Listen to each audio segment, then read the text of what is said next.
अध्याय 53 अद्भुत ध्वनि के पवित्र शरीर का संचार। छोटे भाई, हम कहाँ जा रहे हैं? दोनों एक आध्यात्मिक नाव पर सवार होकर ताइजुवान संप्रदाय से चले गए और चूजुवान ने उत्सुकता से पूछा। ये सुनकर सू चांगकिंग के चेहरे पर हल्की सी मुस्कान आ गई। कुछ ऐसे लोग हैं जिनकी देखभाल के लिए मुझे अपनी बड़ी बहन की मदद की जरूरत है। मारना। ये सुनकर चूजुवान हंस पड़ी। मुझे लगा कि यह कोई गंभीर मामला है। हत्या? सीनियर सिस्टर तो ऐसी चीजों में माहिर हैं। चूजुवान ने गारंटी दी। हत्या? कोई समस्या नहीं, इससे मौत निश्चित है। वह शायद दूसरे काम न कर पाए, लेकिन हत्या करना उसके लिए कोई बड़ी बात नहीं है। वह पेशेवर है, इस पर कोई बहस नहीं चलेगी। सू चांगकिंग ने हल्की सी मुस्कान बिखेरी और चुप रहा। उसे स्वाभाविक रूप से अपनी बड़ी बहन की युद्ध क्षमता पर पूरा भरोसा था। यहाँ तक कि एक राजा स्तर का विशेषज्ञ भी सुकुबस संप्रदाय की 2 संभावित संततियों और उनके रक्षकों को दबाने के लिए पर्याप्त होगा। चूजुवान की तो बात ही छोड़िए, जो अब सम्राट स्तर में प्रवेश कर चुका है और जिसकी शक्ति में काफी वृद्धि हुई है। शाम को वे दोनों जुवान युए शहर पहुंचे। जैसे ही आध्यात्मिक नाव किनारे पर पहुंची, बैंगनी रंग की पोशाक पहने एक युवती तेजी से चलकर आई। उसकी आंखें मोहक थीं, उसका मेकअप बेहद खूबसूरत था और उसकी हर भौं और हावभाव में आकर्षण झलक रहा था। प्रभु को नमस्कार। सू चांगकिंग को देखते ही महिला ने कृतज्ञतापूर्वक सिर झुकाया। सू चांगकिंग के चेहरे पर हल्की सी मुस्कान थी। मेरे सामने जो व्यक्ति है वह ली मुक्सी है। उठो, औपचारिकता की कोई जरूरत नहीं है। गुरु आपका धन्यवाद। इतना कहने के बाद ली मुक्सी मुस्कुराते हुए सू चांगकिंग के सामने खड़ी हो गई और चूजुवान की निगाहें भी उस पर पड़ गईं। चूजुवान ने थोड़ा सा माथा सिकोड़ा। उसके चेहरे पर थोड़ी उलझन दिखाई दी। उसने अपने सामने खड़े व्यक्ति को पहचान लिया। फियून शहर में गुप्त क्षेत्र में प्रवेश करने वाली सुकुबस संप्रदाय की उम्मीदवार संतनी का नाम ली मुक्सी था। सुकुबस संप्रदाय की पवित्र कन्या पद की उम्मीदवार होने के नाते ली मुक्सी का दर्जा कम नहीं है, फिर भी वह अपने छोटे भाई के प्रति इतनी सम्मानजनक है मानो वह एक नौकर हो, जो कि अविश्वसनीय है। छोटे भाई, क्या चल रहा है? ये सुनकर सू चांगकिंग मुस्कुराया और बोला, मूशी पहले ही मेरे पीछे आ चुकी है। ली मुक्सी ने भी मुस्कुराते हुए कहा, मैं अपने स्वामी की जीवन भर सेवा करूंगा। चूजुवान, अरे या वाह! चूजुवान ने सू चांगकिंग को गौर से देखे बिना नहीं रह सकी। क्या ये सेवा उचित है? छोटे भाई, हम यहाँ किसे मारने आए हैं? ये सुनकर सू चांगकिंग मुस्कुराया और बोला, चूंकि मूशी पहले ही मेरे साथ आ चुकी है, इसलिए स्वाभाविक रूप से अन्य 2 का सुकुबस संप्रदाय की पवित्र कन्या के पद के लिए 3 उम्मीदवारों में मौजूद होना आवश्यक नहीं है। जब तक उन दोनों का सफाया नहीं हो जाता, मूशी निर्विवाद रूप से पवित्र कन्या और सुकुबस संप्रदाय की अगली नेता बन जाएगी। चूजुवान, बकवास। चूजुवान की आंखें अचानक चौड़ी हो गईं। हे भगवान, मुझे ऐसा लग रहा है कि मैं अपने छोटे भाई को अब बिल्कुल भी समझ नहीं पा रहा हूँ। ये तो बेहद निर्मम है। क्या हमें अपने रास्ते में आने वाले हर किसी को मार देना चाहिए? इसके अलावा उनकी योजनाएं दूरगामी हैं। ताइजुवान संप्रदाय के पवित्र पुत्र के रूप में उन्होंने पहले ही अपनी पहुंच सुकुबस संप्रदाय तक बढ़ा ली है, जो एक प्रथम श्रेणी की शक्ति है। क्या वे भविष्य में अन्य 4 शीर्ष शक्तियों के साथ भी जुड़ेंगे? चूजुवान ने बड़ी मुश्किल से अपनी बात कही। सौभाग्य से वह और उसका छोटा भाई दुश्मन नहीं थे, अन्यथा शायद उसे पता भी न चलता कि उसकी मृत्यु कब हुई। बड़ी बहन, कुछ लोगों को मारना कोई समस्या नहीं है ना? सू चांगकिंग ने मुस्कुराते हुए कहा, खांसी हो तो कोई बात नहीं। चूजुवान ने सिर हिलाया। चूंकि उसके छोटे भाई ने अपनी बात रखी थी, इसलिए चूजुवान स्वाभाविक रूप से मना नहीं करेगी। चलो, पहले शहर में प्रवेश करते हैं। सू चांगकिंग ने मुस्कुराते हुए कहा। हाँ। ली मुक्सी ने आदरपूर्वक सिर हिलाया और आज्ञाकारी रूप से सू चांगकिंग के पीछे पीछे चलने लगी। ली मुक्सी ने अपने रहने की व्यवस्था पहले ही कर ली थी। इस बार वह चुपके से जुवान यू शहर आई थी। बाहरी दुनिया से झूठ बोल रही थी कि वह साधना के लिए एकांतवास में है, लेकिन वास्तव में वह जुवान यू शहर ही आई थी। तीनों एक आंगन में प्रवेश करने के बाद आराम करने चले गए। संध्या। ली मुक्सी मुस्कुराते हुए सू चांगकिंग के कमरे में दाखिल हुई। सू चांगकिंग ने चुपके से उसे देर रात अपने कमरे में आने के लिए कहा था और ली मुक्सी चुपचाप मुस्कुराते हुए अंदर चली गई। आधी रात को एक कमरे में अकेले मौजूद एक पुरुष और एक महिला के बीच क्या हो सकता है? मुझे निश्चित रूप से खुद को पुरस्कृत करना चाहिए। अगर कोई और आदमी होता तो ली मुक्सी स्वाभाविक रूप से बेहद घृणा करती और उसके साथ एक कमरा साझा करना बिल्कुल नहीं चाहती, लेकिन उसे पुरस्कृत करने वाला उसका अपना स्वामी था। उनके पास न केवल प्रभावशाली पृष्ठभूमि और असाधारण प्रतिभा है, बल्कि वे बेहद आकर्षक और सुंदर भी हैं। भला ऐसी चीज किसे पसंद नहीं आएगी? हे स्वामी जी, आपका विनम्र सेवक आ गया है। ली मुक्सी मुस्कुराते हुए सू चांगकिंग के पास गई। आज रात उन्होंने गुलाबी रंग की स्ट्रैपलेस ड्रेस पहनी थी, जिसके नीचे सफेद रंग का कमल के फूलों वाला स्कर्ट था। उनका चेहरा कोमल और आकर्षक लग रहा था। वह धीरे धीरे हमारी ओर बढ़ी और हमारे दिलों को मोह लिया। सू चांगकिंग ने शांत भाव से बात की। ली मुक्सी मुस्कुराए। मास्टर को मुझसे इतनी रात को क्या काम है? ली मुक्सी ने पलकें झपकाईं, उसकी बड़ी बड़ी नम आंखें बेहद मनमोहक थीं। इधर आओ, लेट जाओ। ली मुक्सी, लेट जाओ। घूंट। ली मुक्सी ने बड़ी मुश्किल से अपनी बात कही। क्या ये बहुत तेज है? हालांकि उसने सू चांगकिंग के साथ अपने अंतरंग कृत्यों का विरोध नहीं किया, बल्कि वह मन ही मन उनकी कामना करती थी। लेकिन तुरंत लेट जाना बहुत जल्दबाजी होगी, है ना? हालांकि ली मुक्सी ने सू चांगकिंग के आदेशों का उल्लंघन करने की हिम्मत नहीं की। धीरे धीरे आगे बढ़ते हुए उसका सुंदर चेहरा थोड़ा लाल हो गया। हालांकि वह सुकुबस संप्रदाय में पैदा हुई थी और बचपन से ही जादू टोने की कलाओं का अभ्यास करती आ रही थी, फिर भी वह कुंवारी थी। बेशक, बात सिर्फ इतनी सी है कि मैंने इससे पहले कभी सुअर का मांस नहीं खाया है। मैंने पहले भी सुअरों को दौड़ते देखा है, और वो भी एक से अधिक। इसके तुरंत बाद ली मुक्सी दबे स्वर में सू चांगकिंग के सामने लेट गई। उसकी खूबसूरत आंखें थोड़ी बंद थीं, लेकिन उनमें से हल्की सी रोशनी झांक रही थी, क्योंकि वह चुपके से सू चांगकिंग के चेहरे को देख रही थी। हे स्वामी, मुझ पर दया कीजिए। उसकी आवाज़ कोमल थी, मानो उसे पहले से ही पता हो कि क्या होने वाला है। सू चांगकिंग, अरे बाप रे, तुम क्या सपना देख रहे हो? ली मुक्सी। इसके तुरंत बाद सू चांगकिंग ने शांत स्वर में कहा, अपने मन को एकाग्र करें और अपने मन को शांत करें। हालांकि ली मुक्सी को यह समझ नहीं आया कि सू चांगकिंग क्या करने की कोशिश कर रहा था, फिर भी उसने आज्ञाकारी रूप से उसका अनुसरण किया। शायद गुरु का इनाम इतना ही विचित्र होता है। अगले ही पल सू चांगकिंग ने अपना हाथ ली मैक्सी के पेट पर रखा। हे गुरु, इस अद्भुत ध्वनि से पवित्र शरीर को भर दीजिए। अगले ही क्षण बिना किसी झिझक के भाई टोंगजी ने मायरीड साउंड्स होली बॉडी में ऊर्जा का संचार करना शुरू कर दिया। ये सही है। सू चांगकिंग को जो करने की आवश्यकता थी वह ये थी कि वह अद्भुत ध्वनि पवित्र शरीर को ली मुक्सी के शरीर में समाहित कर दे। हालांकि यह एक संत स्तरीय काया है जो बेहद कीमती है, फिर भी यह सू चांगकिंग के लिए बहुत ही बेकार है। आखिरकार वह एक दिव्य स्तर के शरीर वाला, बेहद दबंग और चरम सहनशक्ति वाला व्यक्ति था। हालांकि यह अद्भुत ध्वनि शरीर ली मुक्सी के लिए उपयुक्त है। संत जैसी शारीरिक बनावट के साथ ली मुक्सी की प्रतिभा निस्संदेह कई गुना बढ़ जाएगी। ली मुक्सी द्वारा उसके साथ विश्वासघात करने के बारे में सू चांगकिंग को कोई संदेह नहीं था। मन पर नियंत्रण कोई मजाक नहीं था। इसके तुरंत बाद ली मुक्सी ने अपने शरीर में एक गर्म धारा का प्रवाह महसूस किया, मानो उसके अंगों और हड्डियों में कुछ परिवर्तन हो रहे हों, और उसका पूरा शरीर गर्म और आरामदायक महसूस हुआ। उसने अपनी आंखें बंद कर लीं और उस पल का आनंद लिया। बहुत आरामदायक। ऐसा महसूस हुआ मानो मैं अपने किसी गर्मजोशी भरे और मेहमाननवाज गृहनगर में हूँ। उसके शरीर में झुंझुनी सी महसूस होने लगी और उसके लाल हुए गाल मानो विचारों में खोए हुए से लग रहे थे। अचानक उसे अपने शरीर में शक्तिशाली ऊर्जा का प्रवाह महसूस हुआ। वह उमड़ती हुई ऊर्जा उसके अंगों और हड्डियों में इस तरह फैल रही थी मानो उसका पूरा शरीर बदल रहा हो। अध्याय 54 गुरु का पुरस्कार। यह क्या है? ली मुक्सी की आंखें चौड़ी हो गईं, असीम जिज्ञासा से चमक उठीं। लेकिन सू चांगकिंग ने कोई जवाब नहीं दिया। अद्भुत ध्वनि पवित्र शरीर का प्रवाह जारी रहा और ली मुक्सी को धीरे धीरे दर्द महसूस होने लगा। हालांकि उसे समझ नहीं आ रहा था कि क्या हो रहा है, फिर भी उसने दांत पीसकर धैर्य बनाए रखा, क्योंकि वह जानती थी कि उसका स्वामी उसे कभी नुकसान नहीं पहुंचाएगा। आधे घंटे बाद ली मुक्सी ने महसूस किया कि उसके शरीर में प्रवाहित हो रही गर्म ऊर्जा गायब हो गई है। इसके तुरंत बाद सू चांगकिंग खड़ी हुई और बोली, ठीक है, उठो। ली मुक्सी भी दर्द से कराह उठी। उसने आज्ञाकारी होकर उठकर बैठ गई। उसका सुंदर चेहरा लाल और गुलाबी हो गया था। अपनी साधना का स्तर जांचने पर वह दंग रह गई। सांसारिक राक्षस लोक। मैं सचमुच सांसारिक राक्षस लोक में प्रवेश कर गया। ली मुक्सी आश्चर्यचकित और प्रसन्न दोनों थी। उसकी आंखों में अविश्वास के भाव थे। इससे पहले वह केवल धर्म पहलू क्षेत्र के अंतिम चरण में थी, और उसे सांसारिक राक्षस क्षेत्र में प्रवेश करने के लिए कम से कम कठिन साधना की अवधि की आवश्यकता होगी। अप्रत्याशित रूप से उसने महज एक रात में पृथ्वी के दानव लोक में प्रवेश करने में सफलता प्राप्त कर ली। इसके अलावा ऐसा प्रतीत होता है कि मेरे शरीर में अपार ऊर्जा मौजूद है। ली मुक्सी के आश्चर्यचकित चेहरे को देखकर सू चांगकिंग ने हल्की सी मुस्कान दी। मैंने अभी अभी आपको मायरीड साउंड सेंट बॉडी नामक एक संत स्तरीय शारीरिक क्षमता प्रदान की है, जिसमें मनमोहक धुनकिन संगीत की साधना में स्वाभाविक लाभ होता है। ली मुक्सी, बकवास। क्या बिल्ली है? क्या इसमें संत स्तरीय शारीरिक शक्ति समाहित थी? क्या ये मायरीड साउंड सेंट बॉडी थी?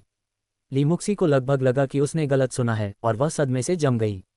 अपने शरीर को संत स्तरीय शारीरिक बनावट से परिपूर्ण बनाना, ये तो संत स्तरीय विशेषज्ञ भी नहीं कर सकता। मालिक ऐसा कैसे कर सकता है? इसके अलावा उसका शरीर किसी संत के समान है। अगर यह बात फैल गई तो संभवतः पूरा तियानवु महाद्वीप तबाह हो जाएगा। गुरुजी, क्या ये सचमुच किसी संत के स्तर का शरीर है? ली मुक्सी का भाषण कुछ हद तक अस्पष्ट हो गया। सू चांगकिंग ने सिर हिलाया।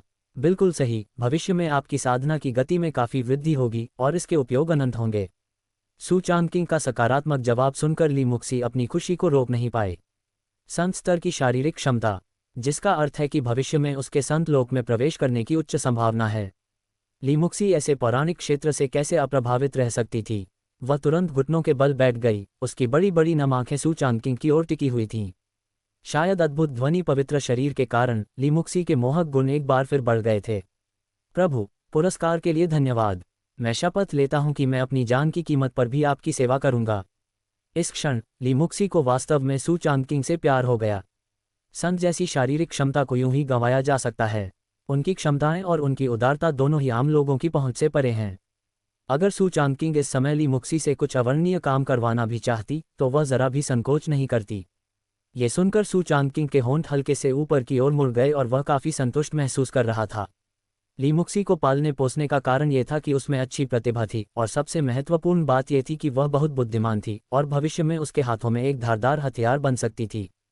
ठीक है, वापस जाओ और अपनी प्रगति को मजबूत करो। सू चांगकिंग ने मुस्कुराते हुए हाथ हिलाया और लापरवाही से यह बात कही। हालांकि ली मुक्सी धीरे धीरे उठी और सू चांगकिंग के सामने घुटने टेक दिए। उसकी आंखें मोहक थीं और चेहरा लाल हो गया था। मेरे स्वामी की कृपा का प्रतिफल देना मेरी क्षमता से परे है। शायद बोलते समय वह मोहक निगाहों से सू चांगकिंग को घूर रही थी। अगर वह कोई साधारण आदमी होता तो शायद एक पल के लिए भी उसका विरोध नहीं कर पाता। हालांकि सू चांगकिंग भी कुछ भावुक हो गया था, लेकिन उसने कोई हरकत नहीं की।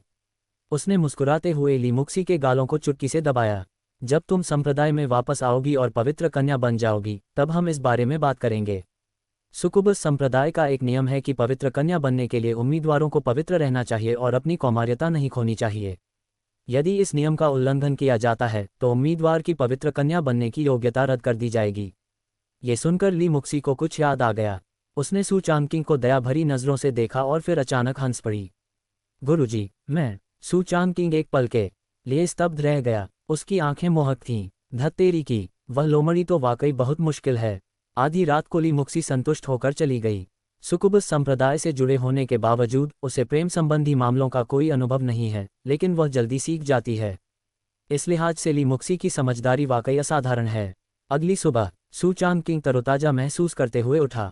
आज का मुख्य लक्ष्य ली मुक्सी के प्रतिद्वंद्वियों को खत्म करना है।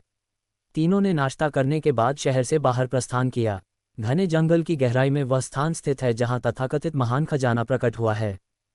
क्या हो रहा है? हम यहाँ पूरे दिन से इंतजार कर रहे हैं और बिल्कुल भी कोई हलचल नहीं हुई है। सू मेई ने थोड़ा सा भौहें से कुढ़ी। उसकी आंखों में संदेह की झलक दिखाई दी। उसके पीछे खड़ी आंटी वांग भी हैरान थीं।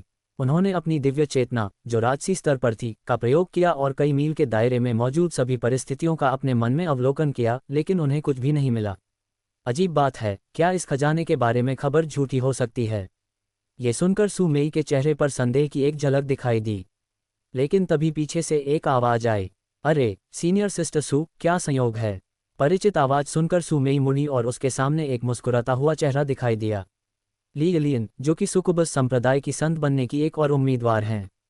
सू मेई और ली यलियन दोनों ही पृथ्वी के दानव लोक की मध्य स्तरीय मार्शल आर्टिस्ट हैं जिनमें असाधारण शक्ति है। उन्होंने कई वर्षों तक सुकुबस संप्रदाय में अपने कौशल का विकास किया है, जिससे वे ली मुक्सी से कहीं अधिक श्रेष्ठ हैं।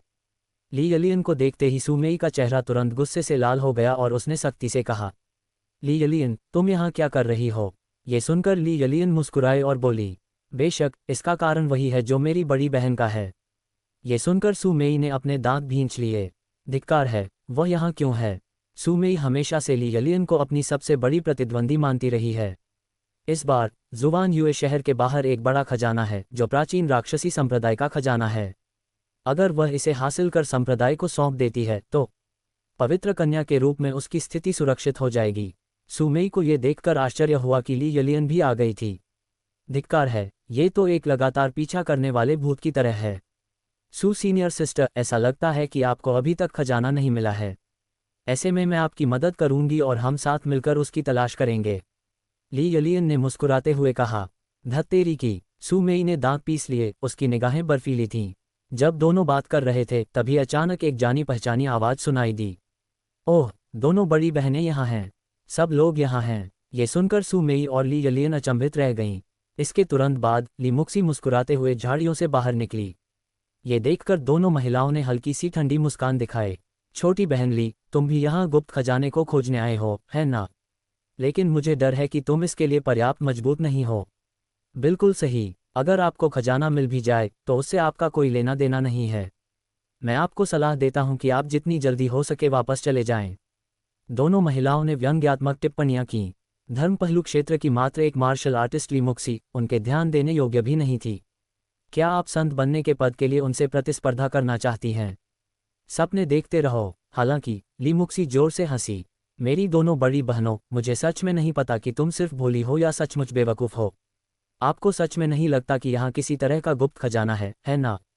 दो बेवकूफ़। अध्याय 55 दो मूर्ख। सू मेई, ली यलियन। दोनों महिलाओं ने एक दूसरे की ओर देखा, उनके चेहरे असमंजस से भरे हुए थे।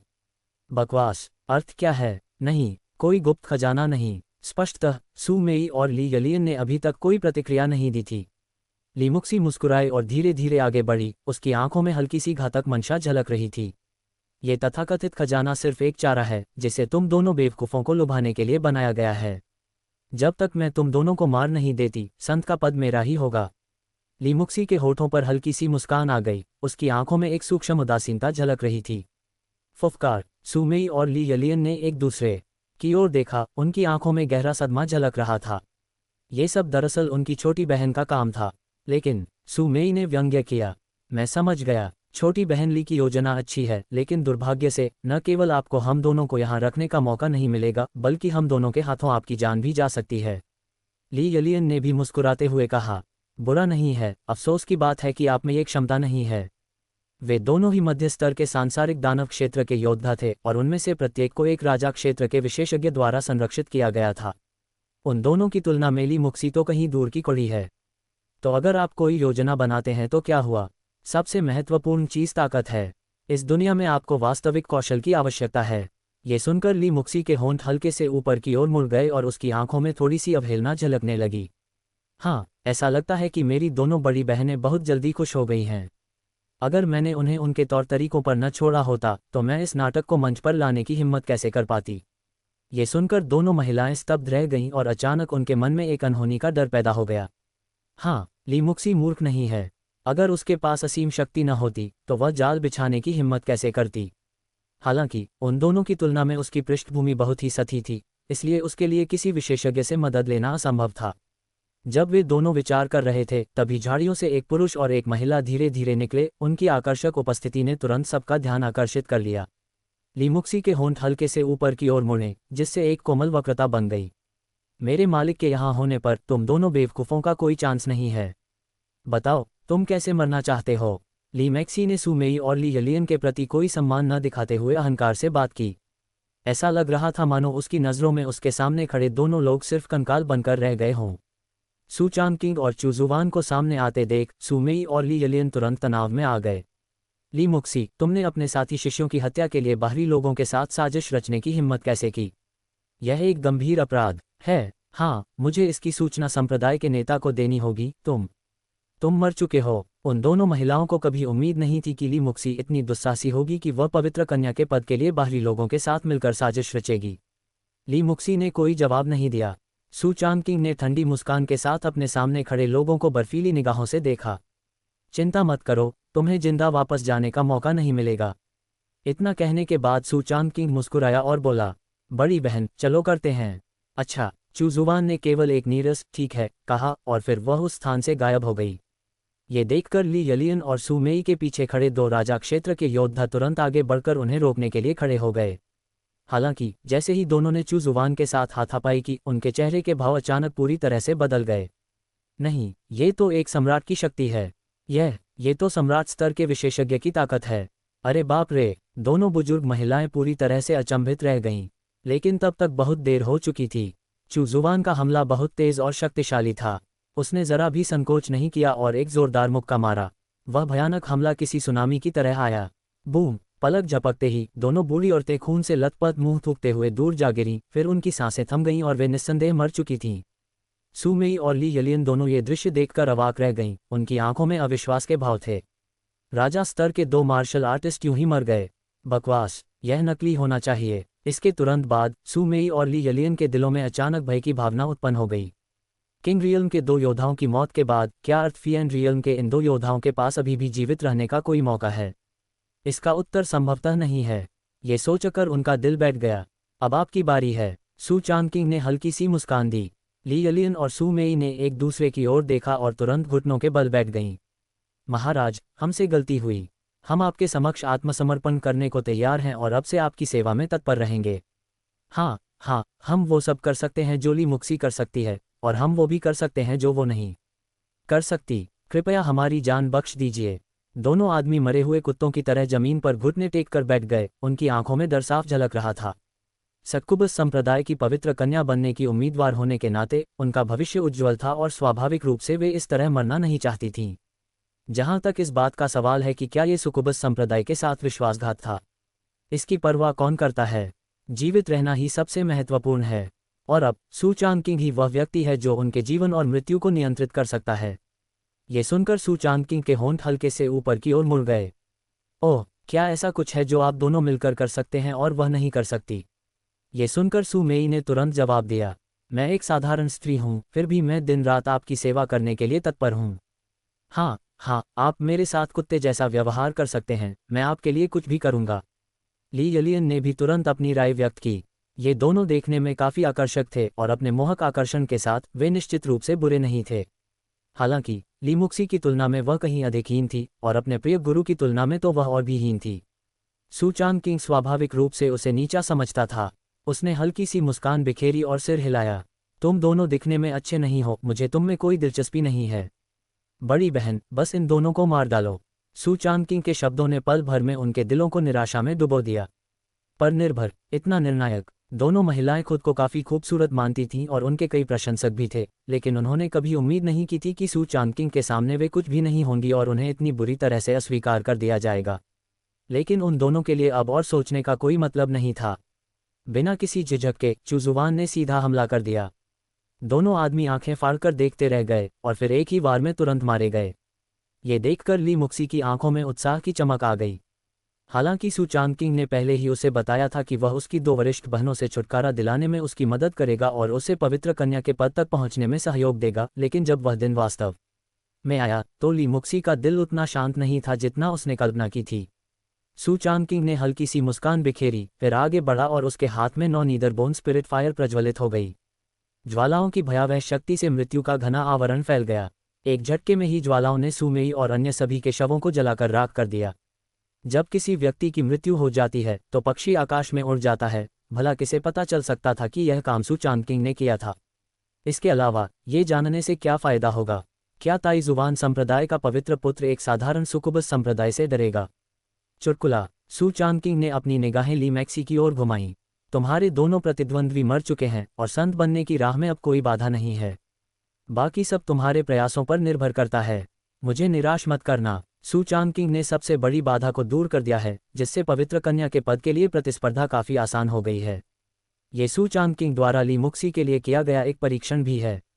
मैं अपने स्वामी को बिल्कुल भी निराश नहीं करूंगा। ली मुक्सी स्वाभाविक रूप से समझ गई और मुस्कुराते हुए झुक गई। सू चांगकिंग ने सिर हिलाया।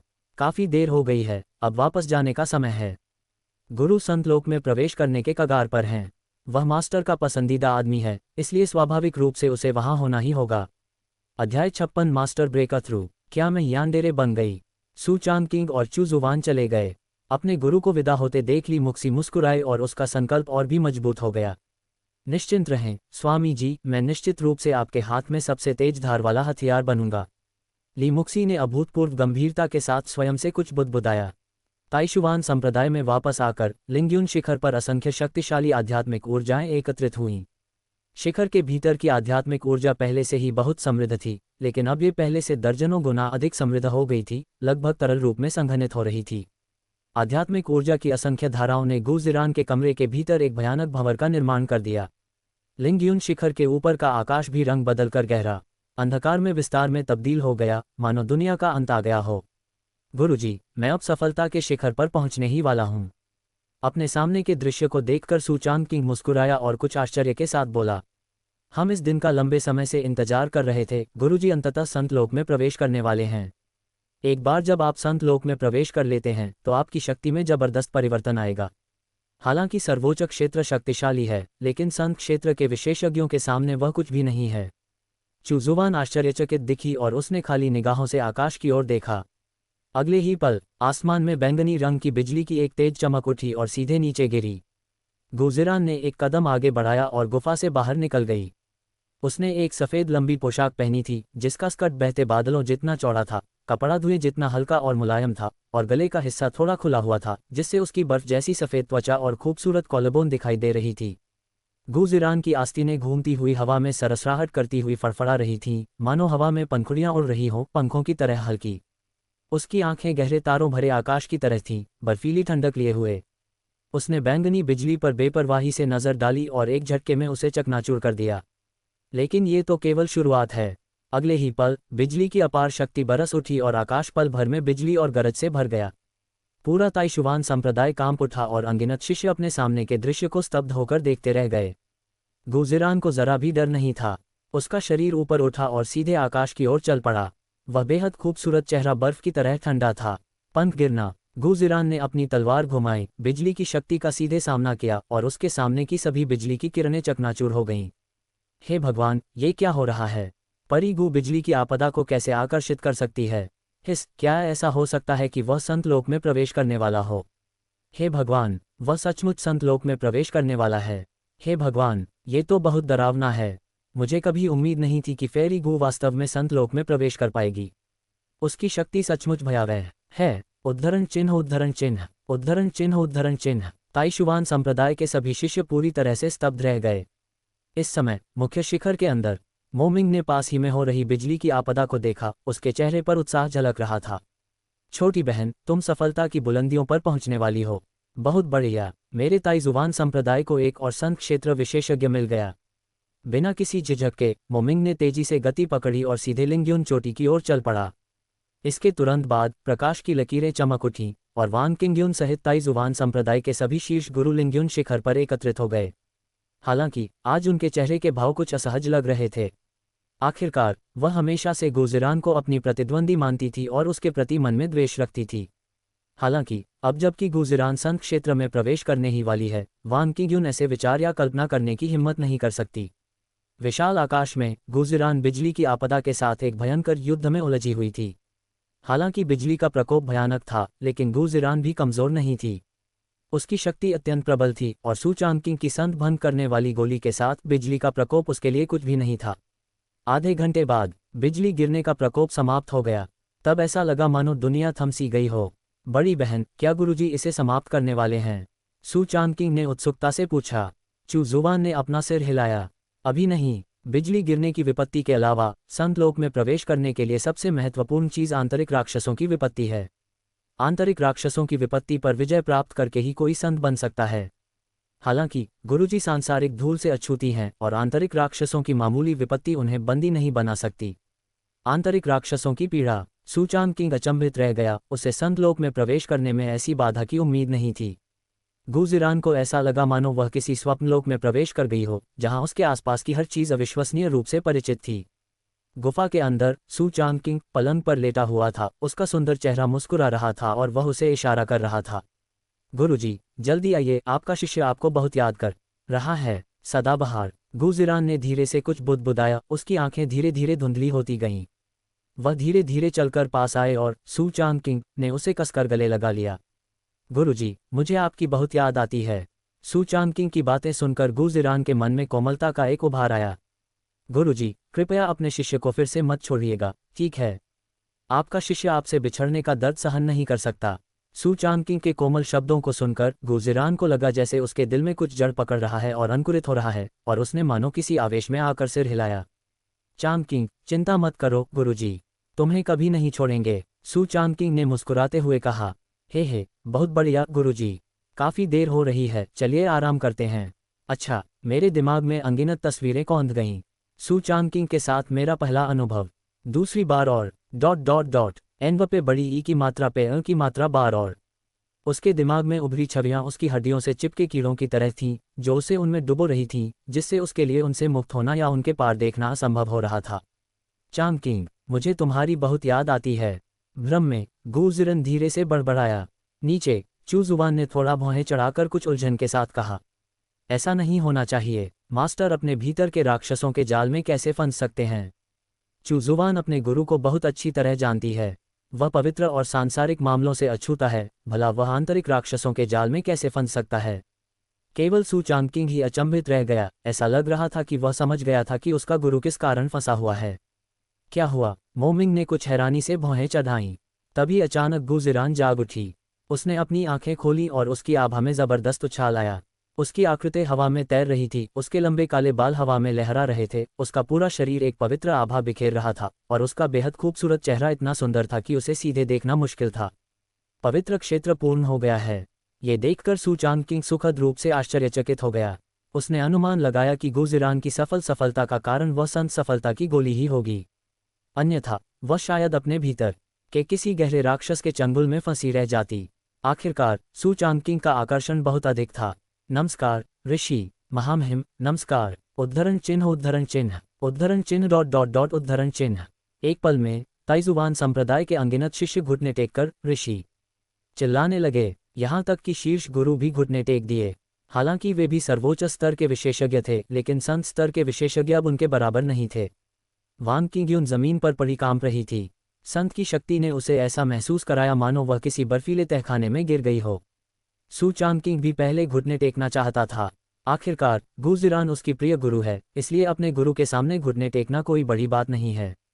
हालांकि जैसे ही सू चांगकिंग घुटने टेकने ही वाला था, उसने अचानक एक कोमल शक्ति को अपने पैरों को उठाते हुए महसूस किया। सू चांगकिंग ने अपना सिर उठाया और अपने गुरु की आंखों में देखा। उन आंखों में इतना गहरा प्यार भरा हुआ था कि लगभग उसे महसूस किया जा सकता था। सू चांगकिंग अचंभित रह गया। धिक्कार है, मास्टर के बारे में कुछ तो गड़बड़ लग रही है। ऐसा लगता है कि मैं इस आंतरिक राक्षसी संकट से पार नहीं पा सका हूं। सू चांगकिंग ने मुश्किल से अपनी बात कही। उसे महसूस हुआ कि गुजिरान की निगाहें उसकी ओर कुछ अजीब थीं। उसकी आंखों में प्यार कुछ ज्यादा ही तीव्र था। मतलब एक यान्डेरे। अध्याय 57। गुरुजी, नहीं, कृपया ऐसा मत कीजिए। बिल्कुल सही, यह एक यान्डेरे की भावना है। ऐसा लगता है कि मास्टर का उसके प्रति प्रेम उमड़ने ही वाला है। मुझे नहीं पता कि यह सच्चे प्यार के श्राप का असर है या नहीं। मुझे नहीं पता कि मेरी गुरु अब कैसी हैं, लेकिन मुझे यकीन है कि उनसे निकलने वाली आभा वास्तव में एक संत क्षेत्र की विशेषज्ञ की है और उनकी नींव बेहद मजबूत है। उनकी क्षमता में कोई समस्या नहीं है, लेकिन उनकी मानसिकता के बारे में कुछ कहना मुश्किल है। गुजिरान ने तेजी से गति पकड़ी और धीरे धीरे लिंग्युन शिखर की ओर चलने लगी। मोमिंग ने मुस्कुराते हुए कहा, छोटी बहन, बधाई हो। अब से हमारे ताइजुवान संप्रदाय को एक और संत क्षेत्र विशेषज्ञ मिल गया है। मोमिंग सचमुच उत्साहित था। गुजिरान के संत क्षेत्र में प्रवेश करने के साथ ही ताइजुवान संप्रदाय की नींव और शक्ति को एक भयावह बढ़ावा मिला। संप्रदाय के नेता होने के नाते वह स्वाभाविक रूप से बहुत खुश थे।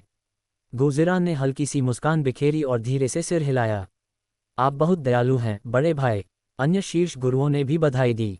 भीड़ में घुलमिल गई वांग किंग्युन थोड़ी शर्मिंदा दिखी। आखिरकार उनके और गुजिरान के बीच पहले कुछ मतभेद और विवाद हुए थे। हालांकि गुजिरान ने उसकी बात को बिल्कुल भी गंभीरता से नहीं लिया और हल्के से सिर हिलाकर बात को वहीं खत्म कर दिया। वांग किंग्युन ने राहत की सांस ली और पवित्र पुत्र के साथ मजबूती से जुड़े रहने का दृढ़ निश्चय किया। अब वह गुजिरान की दुश्मन बनने की हिम्मत नहीं करती। बधाई देने के बाद सभी लोग विदा हो गए। गुजिरान के संत लोक में प्रवेश की खबर जंगल की आग की तरह फैल जाएगी और जल्द ही पूरे तियानवु महाद्वीप में इसकी चर्चा हो जाएगी, जिससे ताइजुवान संप्रदाय की प्रतिष्ठा और भी बढ़ जाएगी। गुरुजी, संत लोक में प्रवेश करने पर आपको बहुत बहुत बधाई। चू जुवान और सू चांगकिंग ने मुस्कुराते हुए बधाई दी। गुजिरान ने शांत भाव से सिर हिलाया, फिर अपनी नज़र सू चांगकिंग की ओर घुमाई। वह बेहद खूबसूरत चेहरा किसी दिव्य प्राणी के चेहरे जैसा था। इतना आकर्षक कि सांसें थम जाती थीं, लेकिन सामान्य से तुलना करें तो उसमें कुछ अलग ही बात झलक रही थी, मानो वह कुछ बीमार सा लग रहा हो। जुबान, तुम्हें पहले वापस जाना चाहिए। मुझे चांगकिंग से कुछ कहना है। हाँ, ये सुनकर चू जुबान ने सहमति जताते हुए अपने हाथ जोड़े और फिर अपने कमरे में लौट गई। गुजिरान ने कुछ नहीं कहा, मुड़कर गुफा की ओर चल पड़ी। सू चांगकिंग ने ये देखा और यद्यपि वह थोड़ा असमंजस में था, फिर भी वह तुरंत उसके पीछे चल पड़ा। गुफा में प्रवेश करते ही गुजिरान ने अपने हाथ के एक इशारे से अंदर मौजूद ऊर्जा के सभी निशानों को सील कर दिया, जिससे यह बाहरी लोगों के लिए अदृश्य हो गई। गुरुजी, क्या हुआ? सू चांगकिंग ने कुछ हैरानी से पूछा। मुझे ऐसा क्यों लग रहा है कि मास्टर के साथ कुछ गड़बड़ है? सू चांगकिंग के बोलते ही गुजिरान जमीन पर गिर पड़ी। उसकी खूबसूरत आंखें सू चांगकिंग पर टिकी हुई थीं। फिर उसने उसे गुस्से भरी नज़र से देखा। हे नालायक शिष्य, क्या ये सब तुम्हारी ही गलती नहीं है? मैंने अभी अभी आंतरिक राक्षसी विपत्ति पर विजय प्राप्त नहीं की है। मैंने संत भेदन गोली की सहायता से इसे केवल अस्थायी रूप से दबा दिया है। अब ऐसा लगता है कि मैं हार मानने वाला हूँ। गुजिरान ने अपना सीना पकड़ लिया। उसका मन आंतरिक राक्षसों से त्रस्त था। उसके दिमाग में अनगिनत तस्वीरें कौंध गईं। संत क्षेत्र में अभी अभी प्रवेश करने के बाद यदि सू चांगकिंग की 100% संत सफलता की गोली न होती तो शायद वह इस स्तर तक पहुंचने में असफल हो जाती। आंतरिक राक्षसी पीड़ा बहुत शक्तिशाली है, खासकर सू चांगकिंग के साथ जो हुआ उसके बाद। ये सुनकर सू चांगकिंग को आखिरकार बात समझ आ गई। रोते रोते उसकी मृत्यु हो गई। तो बात कुछ ऐसी है। इसमें कोई हैरानी की बात नहीं कि उसे लगा कि उसका मालिक थोड़ा अजीब व्यवहार कर रहा है। गुरुजी, इस शिष्य को क्या करना चाहिए? सू चांगकिंग ने सावधानी से पूछा। गुजिरान ने खुद को शांत रखने की कोशिश की और उसे हाथ हिलाकर अभिवादन किया। तुम यहाँ आओ, कुआं। सू चांगकिंग तेजी से चलकर गुजिरान के सामने खड़ी हो गई। हालांकि उसके पहुंचते ही गुजिरान ने तुरंत उसे गले लगा लिया। सू चांगकिंग, क्या बिल्ली है? मेरे मालिक ने मुझे जबरदस्ती गले लगाया। सू चांगकिंग अभी पूछने ही वाली थी कि आखिर हो क्या रहा है, तभी अचानक उफ उफ उफ पर निर्भर सू चांगकिंग का मुंह पूरी तरह से बंद था। बीप, मास्टर के साथ कुछ गड़बड़ है। विकल्प 1, आप एक सदाचारी व्यक्ति हैं और अपने स्वामी के दबाव को अस्वीकार करते हैं। पुरस्कार, धर्म का प्रकाश धर्मी लोगों के साथ आत्मीयता जोड़ 100। विकल्प 2, अशांत समय में सच्चे पुरुष उभरते हैं। जब मतभेद उत्पन्न होते हैं तो कार्रवाई अपरिहार्य हो जाती है। पुरस्कार, कठपुतली कला की विरासत। सिस्टम की आवाज़ सुनते ही सू चांगकिंग की आंखें अचानक चौड़ी हो गईं। हम गुरुजी, नहीं, ओह नहीं, उद्धरण चिन्ह उद्धरण चिन्ह उद्धरण चिन्ह उद्धरण चिन्ह उद्धरण चिन्ह डॉट डॉट डॉट उद्धरण चिन्ह। एक दिन बाद सू चांगकिंग कुछ हद तक हैरान था। वाह, ये दृश्य इतना परिचित सा लगता है, बिल्कुल पहली बार की तरह। हालांकि एकमात्र अंतर यह है कि मास्टर ने बढ़त हासिल कर ली है। वास्तव में प्राचीन लोग सही थे, यदि आप पीछे रह जाते हैं तो आप पर हमला होगा। सदाबहार। गुजिरान ने नींद से भरी आंखों से अपनी आंखें खोली। उसका चेहरा कुछ अजीब सा लग रहा था और उसके दिल में एक अवर्णनीय भावना थी। हालांकि यह स्वीकार करना मुश्किल था कि ऐसा पहले भी हो चुका था, लेकिन यह उसकी गलती नहीं थी, इसलिए वह कम से कम दोष सू चांगकिंग पर डाल सकती थी। ये सब उस दुष्ट शिष्य की गलती है। पर अब शिक्षकों की गरिमा पूरी तरह से नष्ट हो चुकी है। मैं भविष्य में इस दुष्ट शिष्य के सामने अपना अधिकार कैसे बनाए रख सकता हूँ? बेशक गुजिरान के लिए एकमात्र अच्छी बात यह थी कि आंतरिक राक्षसों का प्रकोप समाप्त हो गया था और उसने अपनी संत स्तर की साधना को पूरी तरह से स्थिर कर लिया था, जिसमें कोई छिपा हुआ खतरा नहीं था। अपने गुरु के अंतर्मन के विचारों को भांपते हुए सू चांगकिंग उनके करीब झुककर दयनीय स्वर में बोला, गुरुजी, आपके शिष्य के प्रति आपका दायित्व है। सू चांगकिंग की दयनीय हालत देखकर गुजिरान के होंठ फड़क उठे। एक साफ सुथरी प्रतिष्ठा। आप मजाक करना बंद करो। क्या आपको लगता है कि आप अब भी अपनी बेगुनाही का दावा कर सकते हैं? गुजिरान इतनी आलसी थी कि उसने उस लड़के पर ध्यान ही नहीं दिया और उसकी तरफ आंखें घुमा लीं। तुरंत यहीं वापस आओ। ये सुनकर सू चांगकिंग मुस्कुराया और फिर रहस्यमय ढंग से बोला, गुरुजी, मेरे पास आपको देने के लिए कुछ और है।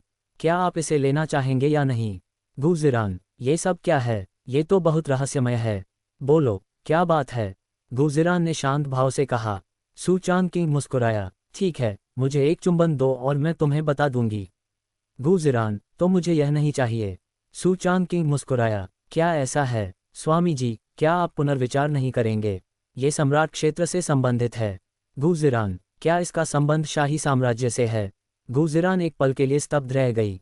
अगर किसी और ने यह बात कही होती तो वह निश्चित रूप से इस पर विश्वास नहीं करती, लेकिन ये बात सू चांगकिंग ने कही थी। इस दुष्ट शिष्य के पास खुद को धोखा देने का कोई कारण नहीं है। वह एक पल के लिए हिचकिचाई, फिर उसने सू चांगकिंग के चेहरे को हल्के से छुआ। हे दुष्ट शिष्य, बोलो। सू चांगकिंग मुस्कुराया, गुरुजी, आप पक्षपात नहीं कर सकते। कृपया मुझे गले लगा लीजिए। गुजिरान, पर निर्भर कमीने। गुजिरान ने उसे ऐसी नज़र से देखा मानो वह उसे जान से मार देना चाहती हो। वह कमीना बस खुद पर ही चाले चलता रहता है। कभी कभी उसका मन करता था कि उस कमीने को जोर से थप्पड़ मार दे, लेकिन वह ऐसा नहीं कर पाती थी।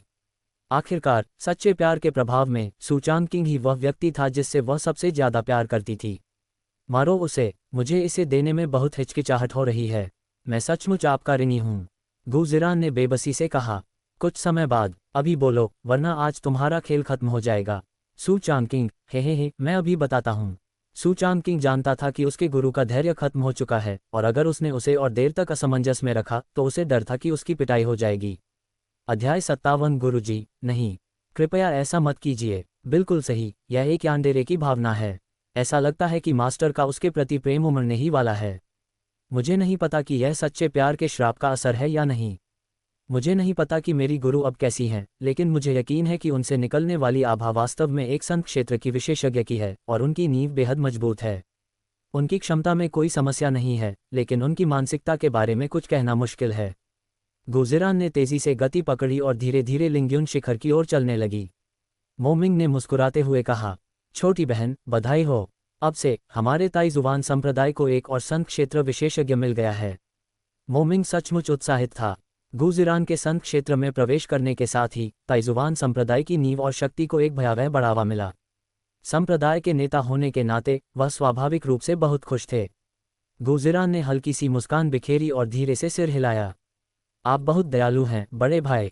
अन्य शीर्ष गुरुओं ने भी बधाई दी। भीड़ में घुलमिल गई वान किंग्युन थोड़ी शर्मिंदा दिखी। आखिरकार उनके और गुजिरान के बीच पहले कुछ मतभेद और विवाद हुए थे। हालांकि गुजिरान ने उसकी बात को बिल्कुल भी गंभीरता से नहीं लिया और हल्के से सिर हिलाकर बात को वहीं खत्म कर दिया। वान किंग्युन ने राहत की सांस ली और पवित्र पुत्र के साथ मजबूती से जुड़े रहने का दृढ़ निश्चय किया। अब वह गुजिरान की दुश्मन बनने की हिम्मत नहीं करती। बधाई देने के बाद सभी लोग विदा हो गए। गुजिरान के संत लोक में प्रवेश की खबर जंगल की आग की तरह फैल जाएगी और जल्द ही पूरे तियानवु महाद्वीप में इसकी चर्चा हो जाएगी, जिससे ताइजुवान संप्रदाय की प्रतिष्ठा और भी बढ़ जाएगी। गुरुजी, संत लोक में प्रवेश करने पर आपको बहुत बहुत बधाई। चू जुवान और सू चांगकिंग ने मुस्कुराते हुए बधाई दी। गुजिरान ने शांत भाव से सिर हिलाया, फिर अपनी नज़र सू चांगकिंग की ओर घुमाई।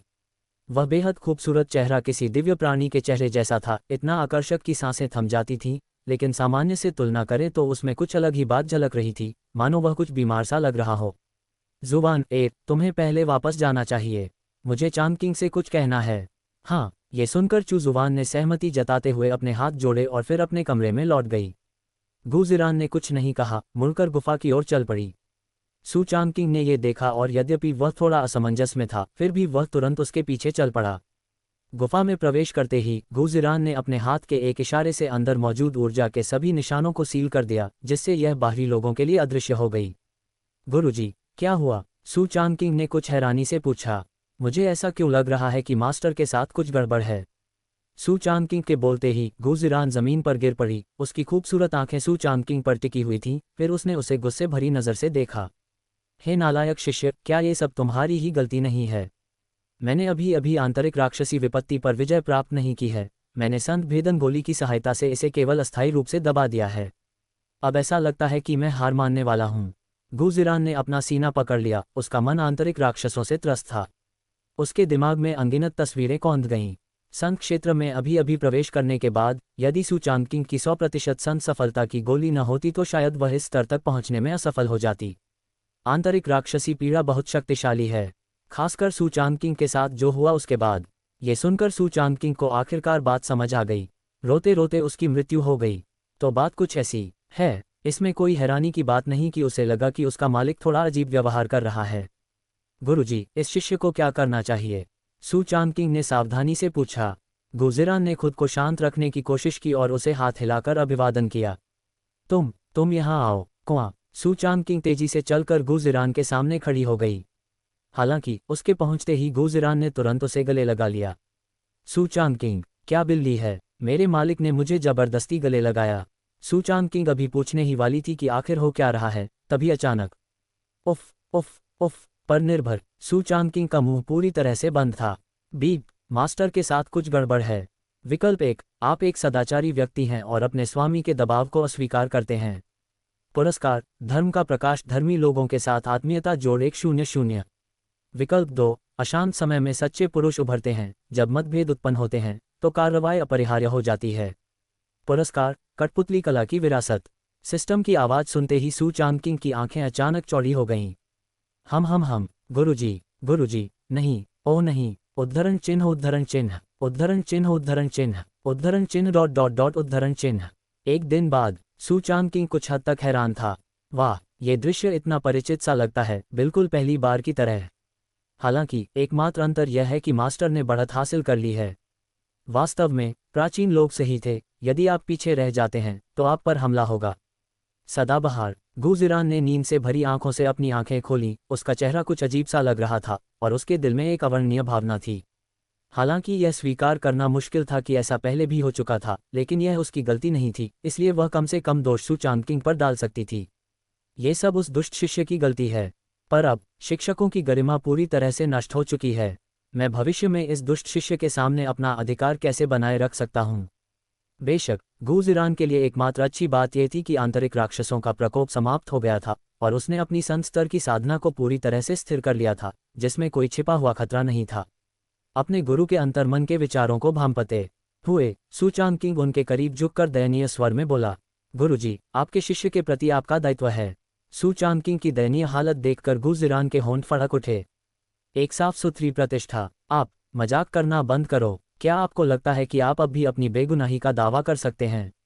गुलज़िरान इतनी आलसी थी कि उसने उस लड़के पर ध्यान ही नहीं दिया और उसकी तरफ आंखें घुमा लीं। तुरंत यहीं वापस आओ। ये सुनकर सू चांदकिंग मुस्कुराया और फिर रहस्यमय ढंग से बोला, गुरुजी, मेरे पास आपको देने के लिए कुछ और है। क्या आप इसे लेना चाहेंगे या नहीं? गुलज़िरान, ये सब क्या है? ये तो बहुत रहस्यमय है। बोलो, क्या बात है? गुलज़िरान ने शांत भाव से कहा। सू चांदकिंग मुस्कुराया, ठीक है, मुझे एक चुंबन दो और मैं तुम्हें बता दूंगी। गुलज़िरान, तो मुझे यह नहीं चाहिए। सू चांदकिंग मुस्कुराया, क्या ऐसा है? स्वामी जी, क्या आप पुनर्विचार नहीं करेंगे? ये सम्राट क्षेत्र से संबंधित है। गुलज़िरान, क्या इसका संबंध शाही साम्राज्य से है? गुलज़िरान एक पल के लिए स्तब्ध रह गई। अगर किसी और ने यह बात कही होती तो वह निश्चित रूप से इस पर विश्वास नहीं करती, लेकिन ये बात सू चांदकिंग ने कही थी। इस दुष्ट शिष्य के पास खुद को धोखा देने का कोई कारण नहीं है। वह एक पल के लिए हिचकिचाई, फिर उसने सू चांदकिंग के चेहरे को हल्के से छुआ। हे दुष्ट शिष्य, बोलो। सू चांदकिंग मुस्कुराया, गुरुजी, आप पक्षपात नहीं कर सकते। कृपया मुझे गले लगा लीजिए। गुलज़िरान पर निर्भर कमीने। गुलज़िरान ने उसे ऐसी नज़र से देखा मानो वह उसे जान से मार देना चाहती हो। वह कमीना बस खुद पर ही चाले चलता रहता है। कभी कभी उसका मन करता था कि उस कमीने को जोर से थप्पड़ मार दे, लेकिन वह ऐसा नहीं कर पाती थी। आखिरकार सच्चे प्यार के प्रभाव में सू चांदकिंग ही वह व्यक्ति था जिससे वह सबसे ज्यादा प्यार करती थी। मारो उसे, मुझे इसे देने में बहुत हिचकिचाहट हो रही है। मैं सचमुच आपका ऋणी हूँ। गुलज़िरान ने बेबसी से कहा। कुछ समय बाद, अभी बोलो, वरना आज तुम्हारा खेल खत्म हो जाएगा। सू चांदकिंग, हे, मैं अभी बताता हूँ। सू चांदकिंग जानता था कि उसके गुरु का धैर्य खत्म हो चुका है, और अगर उसने उसे और देर तक असमंजस में रखा तो उसे डर था कि उसकी पिटाई हो जाएगी। अध्याय 58। इस जीवन में मैं तुम्हारी रक्षा करूंगा। ये बेचारा शिष्य दिन भर बस खुद से ही खेलता रहता है। धत्तेरी की। सू चांदकिंग मुस्कुराया और जल्दी से करीब आ गया, ये जानते हुए कि वह अपने गुरु को और अधिक परेशान नहीं कर सकता। अगर हम ज्यादा जोर लगाएंगे तो मालिक नाराज हो जाएंगे। सू चांदकिंग मुस्कुराया और गुलज़िरान के कान के पास झुककर बोला, एक साधना तकनीक है जो मुझे लगता है कि गुरु के लिए उपयुक्त होगी। खेती की तकनीक। गुलज़िरान अचंभित रह गई। इसके तुरंत बाद सू चांदकिंग ने लिंगलोंग सम्राट शास्त्र लिखवाया। पहले तो गुलज़िरान ने इस बारे में कुछ नहीं सोचा। हालांकि जैसे जैसे सू चांदकिंग ने तकनीक का अधिक संपूर्ण पाठ किया, उसके चेहरे के भाव बदल गए। जो बात पहले उदासीनता से शुरू हुई वह सदमे में बदल गई और फिर घोर अविश्वास में। वह कैसे संभव है? यह एक बेहद उत्कृष्ट और अद्वितीय तकनीक है। अविश्वसनीय, बिल्कुल अविश्वसनीय। संत क्षेत्र की विशेषज्ञ होने के नाते उसने संत स्तरीय तकनीक विकसित की थी जो बेहद उत्कृष्ट थी, लेकिन उसके सामने मौजूद तकनीक की तुलना में वह कहीं भी नहीं ठहरती थी। दरअसल इन दोनों की तुलना में गुलज़िरान को लगा कि उसने कई वर्षों तक जिस साधना तकनीक का अभ्यास किया था वह गोबर के ढेर के समान थी। बिल्कुल बेकार, एकदम बेकार। गुरुजी, इस साधना तकनीक के बारे में आपका क्या विचार है? सू चांदकिंग ने मुस्कुराते हुए कहा। तब गुलज़िरान को समझ आया कि क्या हो रहा है। उसने अपनी निगाहें सू चांदकिंग की ओर घुमाईं और उसकी खूबसूरत आंखों में अविश्वास झलक रहा था। तुम नालायक शिष्य, इस तकनीक को क्या कहते हैं और यह किस स्तर की है? इसे उत्कृष्ट सम्राट शास्त्र कहा जाता है और यह सम्राट स्तर की साधना तकनीक है। सम्राट स्तर की साधना तकनीक। हालांकि गुलज़िरान को पहले से ही इसका अंदाजा था, फिर भी जब सू चांदकिंग ने उसके सामने यह बात कही तो उसे यकीन नहीं हुआ। वह वहीं अवाक खड़ी रह गई, मानो उसे बिजली का झटका लगा हो। सम्राट स्तर की साधना तकनीक। ये वास्तव में सम्राट स्तर का है। अनगिनत वर्षों से सम्राट क्षेत्र का कोई भी व्यक्ति पूरे तियानवु महाद्वीप पर प्रकट नहीं हुआ है। जहाँ तक सम्राट स्तर की साधना तकनीकों की बात है, मैंने उनके बारे में केवल सुना है लेकिन उन्हें कभी देखा नहीं है। सू चांगकिंग ने जिस साधना तकनीक को सहजता से सिखाया वह वास्तव में सम्राट स्तर की तकनीक थी। अगर यह बात बाहर फैल गई तो कौन विश्वास करेगा? अपने गुरु के आश्चर्यचकित चेहरे को देखकर सू चांगकिंग के होंठ हल्के से ऊपर की ओर मुड़ गए। गुरुजी, लगन से साधना कीजिए, आपका उत्तम शिष्य अब वापस जा रहा है। सू चांगकिंग मुस्कुराते हुए उठा, कपड़े पहने और जाने की तैयारी करने लगा। गुफा से निकलते ही उसे अचानक कुछ याद आया। वह मुड़ा, गू जिरान के पास गया और झुककर उसे चुंबन दिया। इसे मेरे स्वामी की ओर से मेरा पुरस्कार समझो। इतना कहकर सू चांगकिंग मुस्कुराते हुए चली गई। इसी क्षण गू जिरान को भी होश आ गया। सम्राट स्तर की साधना तकनीक के पुरस्कार के रूप में चुंबन। अगर यह बात फैल गई तो पूरे तियानवु महाद्वीप में हंगामा मच जाएगा। महिलाओं की तो बात ही छोड़िए, पुरुष भी सू चांगकिंग को गले लगाना और कई बार चूमना चाहेंगे। अरे दुष्ट शिष्य, तुम्हारा पिछला रिकॉर्ड क्या है? उसका पहला दांव वास्तव में सम्राट स्तर की तकनीक थी। सू चांगकिंग को जाते हुए देखकर गू जिरान ने मन ही मन कुछ बुदबुदाया। सू चांगकिंग बहुत रहस्यमय है। वह इतनी रहस्यमय थी कि पवित्र लोक के स्वामी जो उसके स्वामी थे भी उसे समझ नहीं पाए। एक ऐसी अभूतपूर्व गोली जिसकी सफलता दर 100% है, एक सम्राट स्तरीय साधना तकनीक, एक सच्चा प्रेम गुरु। इनमें से प्रत्येक एक उच्च कोटि का खजाना है। लेकिन सू चांगकिंग के साथ ऐसा लगता है मानो पैसा मुफ्त है और इसे इच्छानुसार निकाला जा सकता है। हालांकि गू जिरान ये भी जानती थी कि सू चांगकिंग के अपने रहस्य होना सामान्य बात थी और उसकी गुरु होने के नाते वह सू चांगकिंग के रहस्यों के बारे में पूछताछ करने की पहल नहीं करेगी। इसके अलावा गू जिरान इस बात से बेहद भावुक हो गई कि सू चांगकिंग उसे इतने सारे अनमोल खजाने देने को तैयार था। साधारण गुरु शिष्य की बात तो छोड़िए, पिता पुत्र के बीच भी सम्राट स्तर की साधना तकनीक और संत भेदन की गोलियां हस्तांतरित करने की गारंटी नहीं होती। सू चांगकिंग ने बिना किसी झिझक के उसे दे दिया। ऐसे शिष्यों के साथ और क्या चाहिए? गू जिरान ने अपना सिर हिलाया, अब वह इसके बारे में नहीं सोच रही थी। जमीन पर फैली अव्यवस्था को देखकर उसके होंठों के कोने हल्के से ऊपर उठे, जिससे एक बेबस मुस्कान बन गई। हे नालायक शिष्य, मैं वास्तव में तुम्हारा ऋणी हूँ, लेकिन मेरा इरादा तुम्हारे अलावा किसी और को स्वयं को समर्पित करने का नहीं है। ठीक है, अब हो गया। तुम्हें इस जन्म में इसका फल मिल जाएगा, बदमाश। इस उत्कृष्ट सम्राट शास्त्र के साथ शायद मैं सम्राट लोक की झलक भी देख सकूं। मेरी सुरक्षा में अगर कोई तुम्हें धमकाने की हिम्मत करता है तो मैं उसके पूरे परिवार का सफाया कर दूंगा। गू जिरान ने अपने आप से कुछ बुदबुदाया। उसकी आवाज़ शांत थी, लेकिन उसके पूरे व्यक्तित्व से एक अद्वितीय दबंग आभा झलक रही थी। उसकी शक्ति पहले से ही उत्कृष्ट थी। अब जब उसे लिंगलोंग सम्राट शास्त्र प्राप्त हो गया है तो जैसे ही वह इस तकनीक का अभ्यास शुरू करेगी, उसकी शक्ति में निश्चित रूप से नाटकीय रूप से वृद्धि होगी और यह भी संभव है कि वह सम्राट स्तर तक पहुंच जाए। जो कोई भी चांगकिंग को धमकाने की हिम्मत करेगा उसे गू जिरान बिना किसी झिझक के खत्म कर देगा। ये गू शियानजी हैं जो अपनी बात की पक्की हैं। गू जिरान की गुफा से निकलने के बाद सू चांगकिंग बहुत खुश था। हालांकि शुरुआत में वह निष्क्रिय था, लेकिन अंततः उसने पहल की। स्वर्गीय अधिपति का शरीर युद्ध के लिए ही बना है, जिसमें अधिकतम सहनशक्ति है, जो कोई मजाक नहीं है। अपने निवास पर लौटकर सू चांगकिंग ने सिस्टम खोला। सू चांगकिंग को कठपुतली कला की उस विरासत में काफ़ी दिलचस्पी थी जो भाई टोंगजी ने इनाम के तौर पर देने की पेशकश की थी। कठपुतली कला की तकनीक का विरासत में मिलना, इसमें कक्षा 1 से 9 तक की सभी कठपुतलियों को बनाने की विधियां और तकनीकें शामिल हैं। ये तो दिलचस्प है। सू चांगकिंग ने कठपुतली कला की विरासत का ध्यानपूर्वक अध्ययन किया और उसमें काफ़ी रुचि दिखाई। कठपुतली कला रसायन विद्या की तरह साधना में सहायता के लिए इस्तेमाल किया जाने वाला एक वैकल्पिक मार्ग है। हालांकि कठपुतली कला एक अधिक विशिष्ट कला है और इसकी प्रतिष्ठा और प्रसिद्धि रसायन शास्त्रियों की तुलना में कहीं कम है। आखिरकार मार्शल आर्टिस्टों के लिए सबसे समृद्ध पेशा रसायन शास्त्र ही है। एक गोली बनाने के लिए कच्चे माल की कीमत भले ही कुछ दर्जन स्पिरिट स्टोन ही क्यों न हो, लेकिन उन्हें 10 गुना से भी अधिक कीमत पर बेचा जा सकता है। हालांकि कठपुतली कलाकार रसायन शास्त्रियों की तुलना में कम प्रसिद्ध हैं, फिर भी कठपुतलियों की भूमिका नगण्य नहीं है। वास्तव में यदि सही ढंग से उपयोग किया जाए तो कठपुतलियां युद्ध में अत्यंत भयानक शक्ति का प्रदर्शन कर सकती हैं। बेशक कठपुतली को नियंत्रित करने के लिए अत्यंत मजबूत आध्यात्मिक शक्ति की आवश्यकता होती है, लेकिन सू चांगकिंग के लिए यह बिल्कुल भी समस्या नहीं थी। उसकी आध्यात्मिक शक्ति अत्यंत भयावह थी। यद्यपि वह केवल धर्म पहलू क्षेत्र का मार्शल आर्टिस्ट था, फिर भी उसकी आध्यात्मिक शक्ति पृथ्वी के दानव क्षेत्र के मार्शल आर्टिस्ट से कम नहीं थी। कठपुतली कला काफ़ी रहस्यमय है, जिसमें कई तकनीकें शामिल हैं। अगर हम कुछ कठपुतलियां बनाएं तो उनसे अप्रत्याशित लाभ हो सकते हैं। सू चांगकिंग मन ही मन सोचने लगा। हालांकि उनके पास पहले से ही कई तुरुप के पत्ते हैं, लेकिन भला किसी को अपने पास बहुत सारे दांव पेच होने से शिकायत क्यों होगी? कठपुतलियां बनाने के लिए बहुत सारी सामग्री की आवश्यकता होती है, लेकिन मास्टर को इनमें कोई दिलचस्पी नहीं है, इसलिए शायद उनके पास ये सामग्री होगी भी नहीं। हालांकि मुझे लगता है कि शिखर गुरु वांग किंग्युन इस मामले में मेरी मदद करने में बहुत प्रसन्न होंगे। जैसे ही उसे कुछ सूझा, सू चांगकिंग के होंठ हल्के से ऊपर की ओर मुड़ गए और उसकी आंखों में थोड़ी सी शरारत झलक रही थी। कठपुतलियों के लिए सामग्री जुटाने और बनाने का काम औजार विशेषज्ञ पर छोड़ देना ही सबसे अच्छा है। वांग किंग्युन निस्संदेह सबसे उपयुक्त हैं। आखिरकार उनकी हैसियत और पद को देखते हुए कठपुतली बनाने के लिए बड़ी मात्रा में सामग्री इकट्ठा करना उनके लिए निश्चित रूप से कोई समस्या नहीं होगी। इसके अलावा वांग किंग्युन को इस समय मेरे और अपने स्वामी के प्रति अपनी वफादारी दिखाने के लिए उत्सुक होना चाहिए। तो चलिए उसे यह मौका देते हैं। मैं वास्तव में ताइजुवान संप्रदाय का सबसे अच्छा व्यक्ति हूँ। सू चांगकिंग ने मन ही मन खुद को अंगूठा ऊपर करके शाबाशी दी।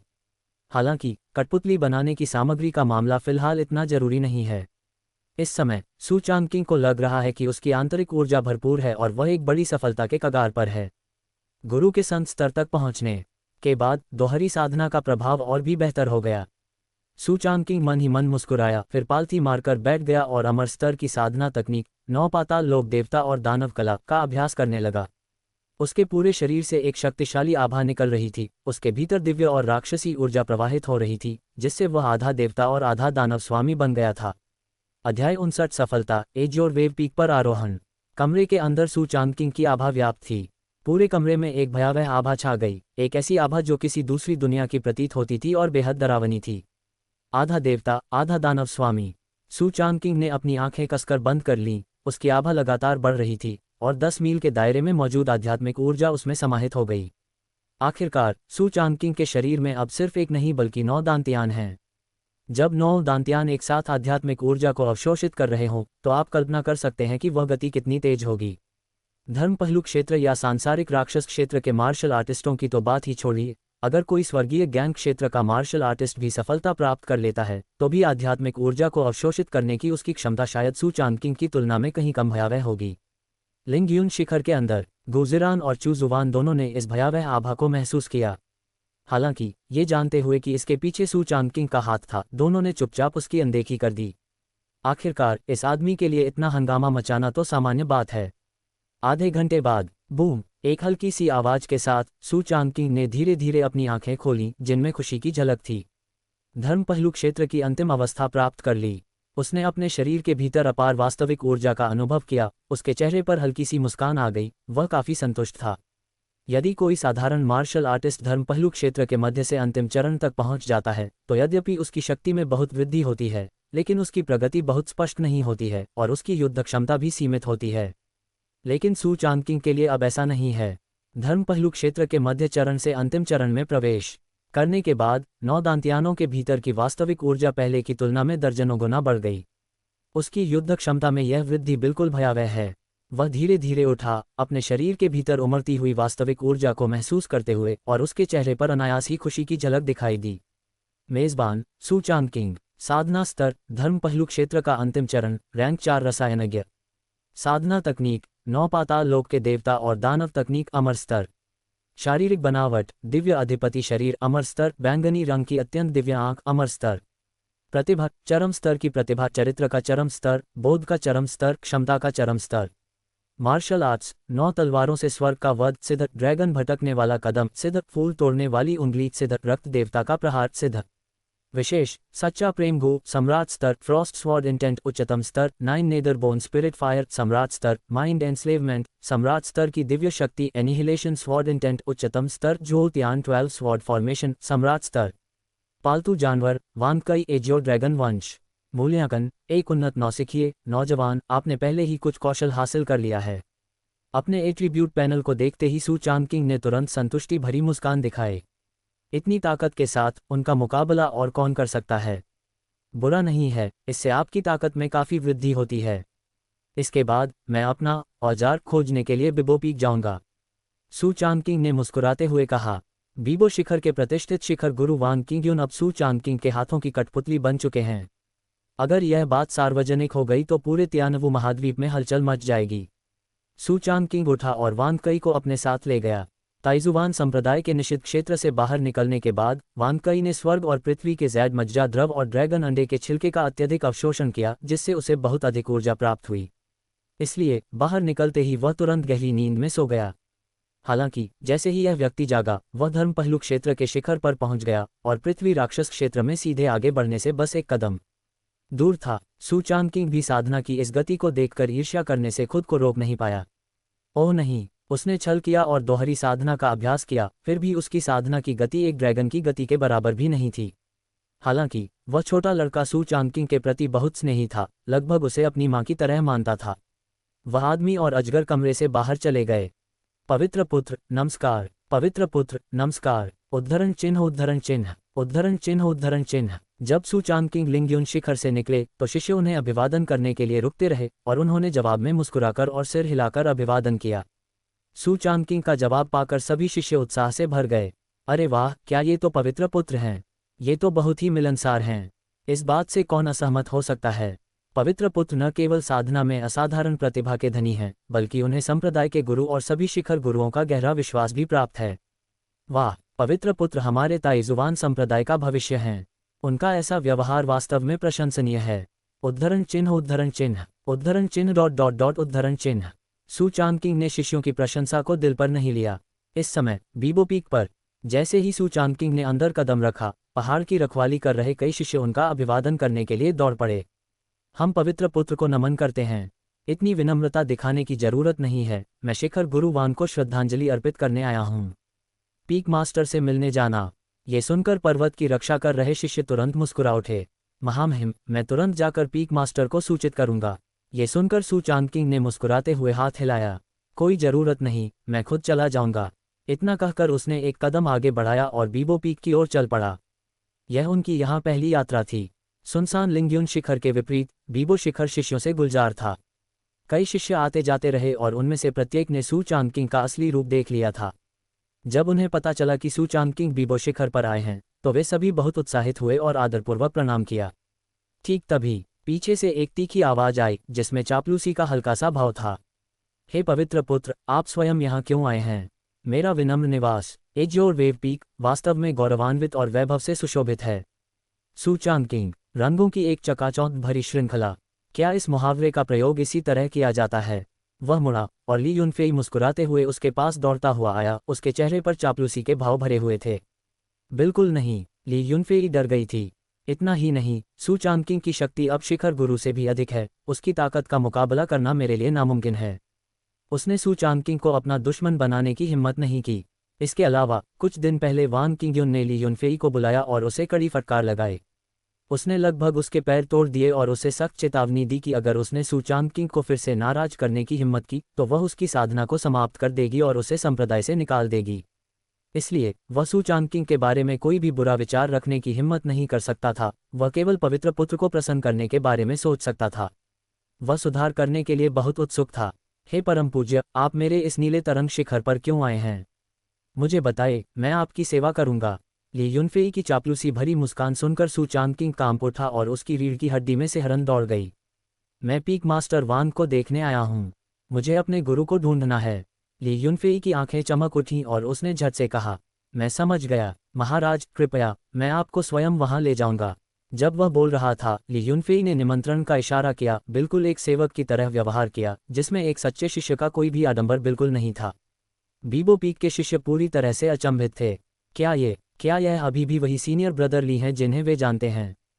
सू चांगकिंग, तुम ऐसे कैसे हो गए? मुझे अभी भी तुम्हारा पहले वाला बेबाक अंदाज याद आता है। उस समय ली युनफेई बेहद स्वाभिमानी और दृढ़ निश्चयी व्यक्ति थे।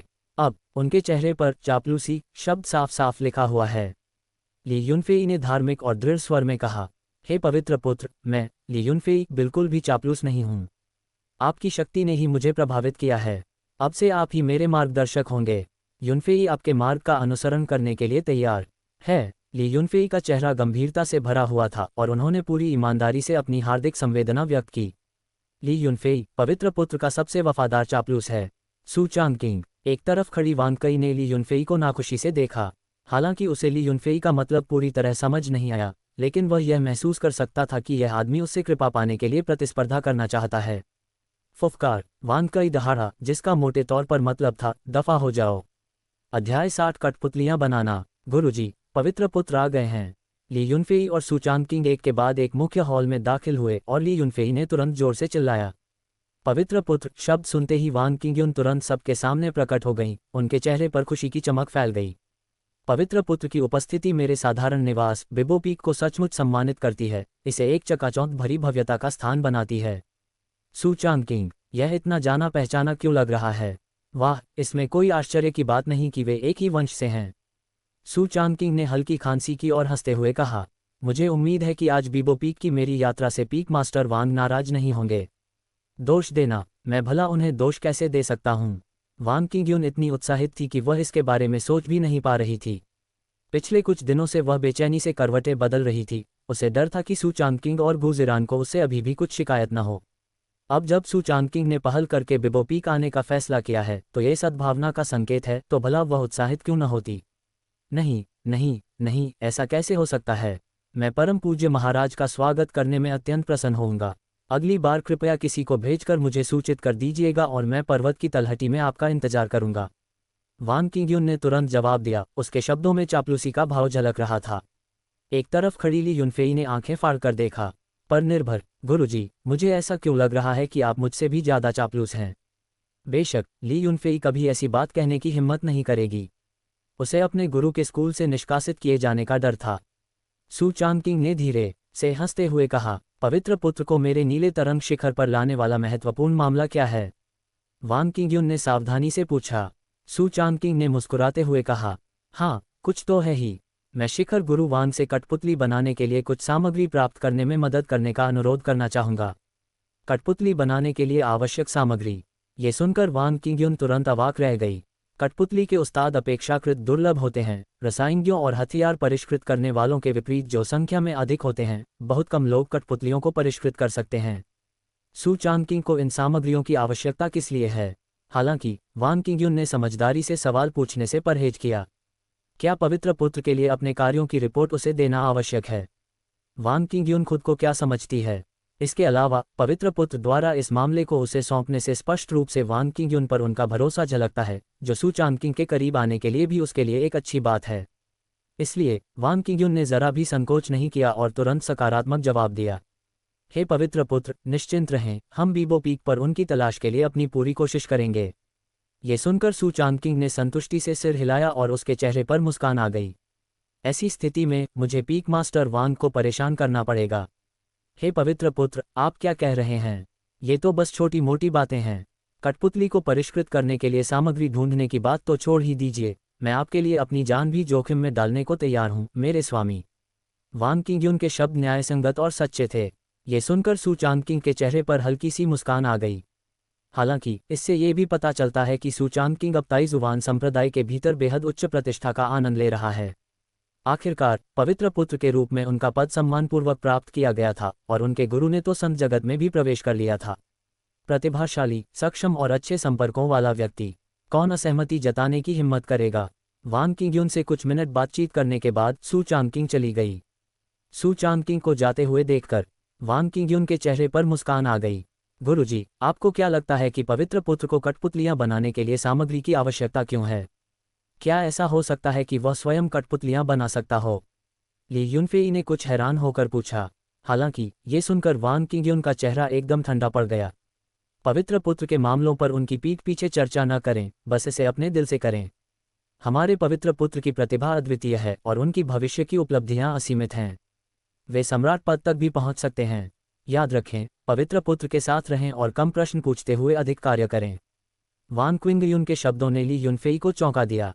सम्राट साम्राज्य, उन्हें कभी उम्मीद नहीं थी कि पवित्र पुत्र अपने गुरु के हृदय में इतना उच्च स्थान रखता है। लेकिन वह मूर्ख नहीं था, उसने अपने गुरु की बातों को याद रखा। जी हाँ महाराज, मैं आपके आदेश का पालन करूंगा और अब से आपके निर्देशों का अनुसरण करूंगा। ये सुनकर वान किंगयुन ने संतुष्टि से सिर हिलाया। अच्छा, ये सही है। हम पवित्र पुत्र में असाधारण प्रतिभा है, इसलिए उनके लिए कठपुतली कला सीखना असंभव नहीं है। ठीक है, जाओ और करो। बीबो शिखर के शिष्यों को कठपुतली बनाने की सामग्री खोजने के लिए जुटाओ और फिर उन्हें लिंगयुन शिखर भेजो। याद रखना, तुम्हें उन्हें स्वयं पहुंचाना है। वान किंगयुन ने कुछ सलाह दी।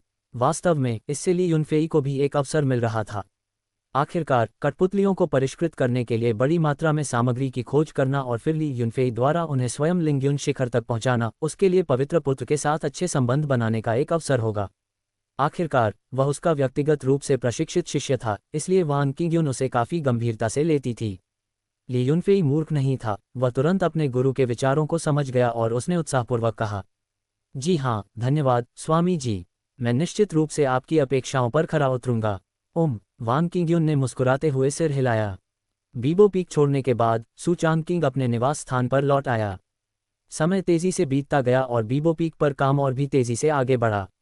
महज 2 दिनों में कठपुतलियां बनाने के लिए पहली से 7वीं श्रेणी तक की सामग्री बड़ी मात्रा में लगातार आती रही। यही ताइजुवान संप्रदाय की नींव थी।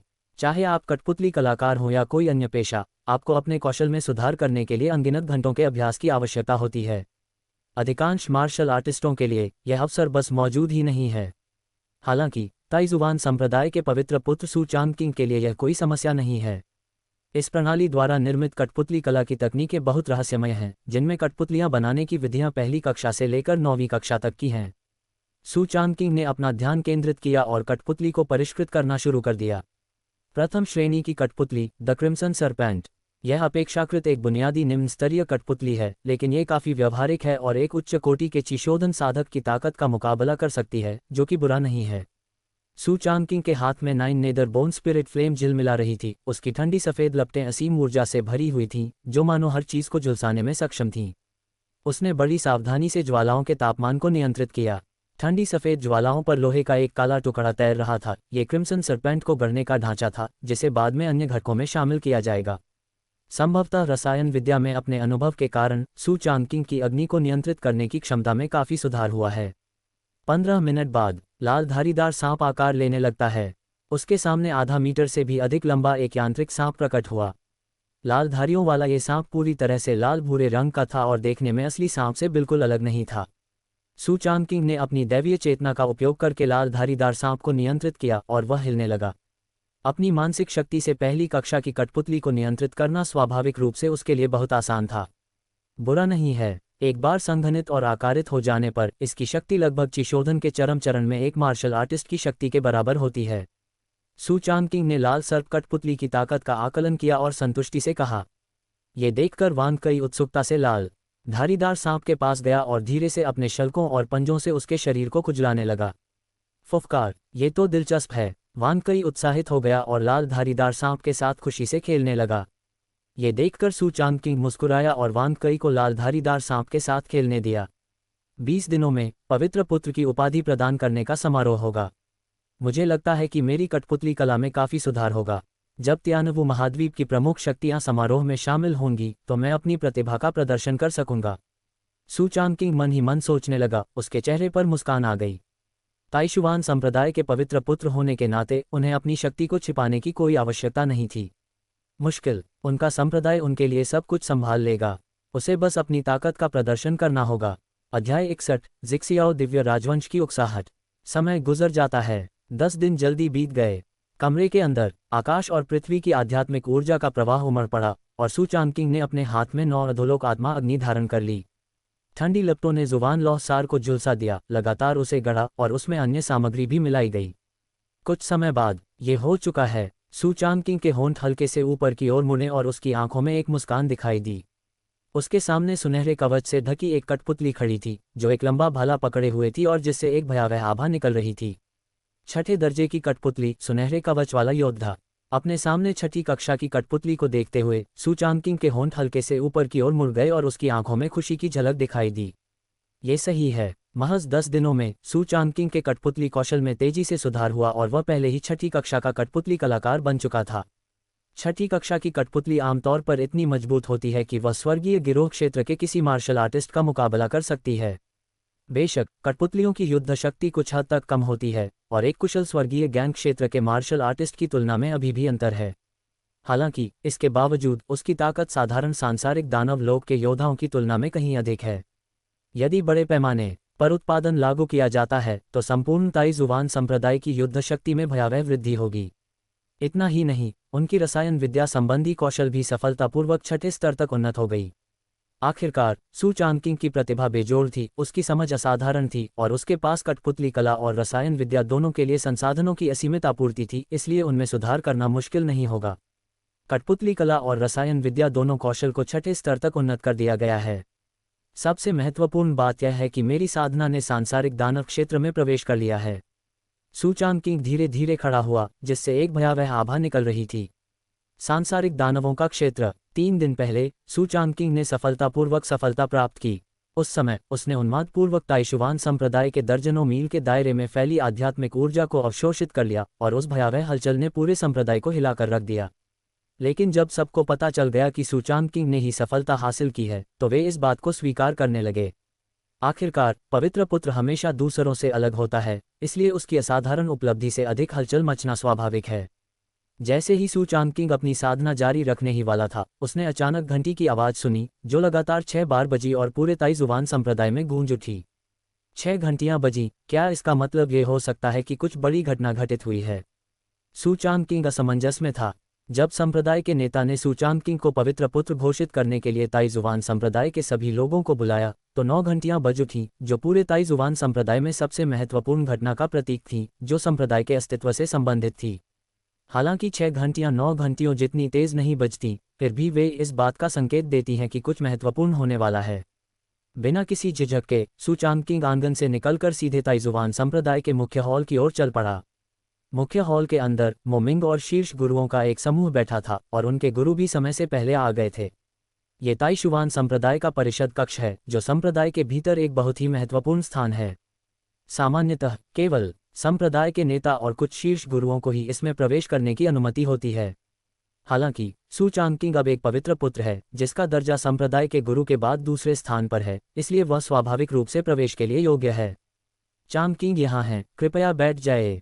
मोमिंग मुस्कुराते हुए खड़ा हुआ और बोला। सभी बुजुर्ग खड़े हो गए, जिससे उनके प्रति उनका गहरा सम्मान प्रकट हुआ। सू चांगकिंग ने प्रत्येक प्रश्न के उत्तर में मुस्कुराते हुए सिर हिलाया और फिर अपने गुरु के बगल में बैठ गया। जब सब लोग आ गए, तब जाकर मोमिंग ने आखिरकार बोलना शुरू किया। कल मेरे ताइशुवान डोमेन की दक्षिण पश्चिमी सीमा पर एक विशाल आध्यात्मिक पत्थर की नस की खोज की गई थी, लेकिन उस पर ज़ियाओ दिव्य राजवंश ने हमला कर दिया और नस को भारी नुकसान हुआ। जब मोमिंग बोल रहा था, तो उसकी आंखों में हल्की सी हत्या की मंशा झलक रही थी। पर्पल क्लाउड डिवाइन डायनेस्टी एक प्रथम श्रेणी की शक्ति है जो ताइजुवान संप्रदाय से सटी हुई है और पर्पल क्लाउड डिवाइन डोमेन नामक एक केंद्रीय क्षेत्र को नियंत्रित करती है। 10,000 साल पहले ज़ियाओ दिव्य राजवंश तियानवु महाद्वीप की 5 शीर्ष शक्तियों में से एक था।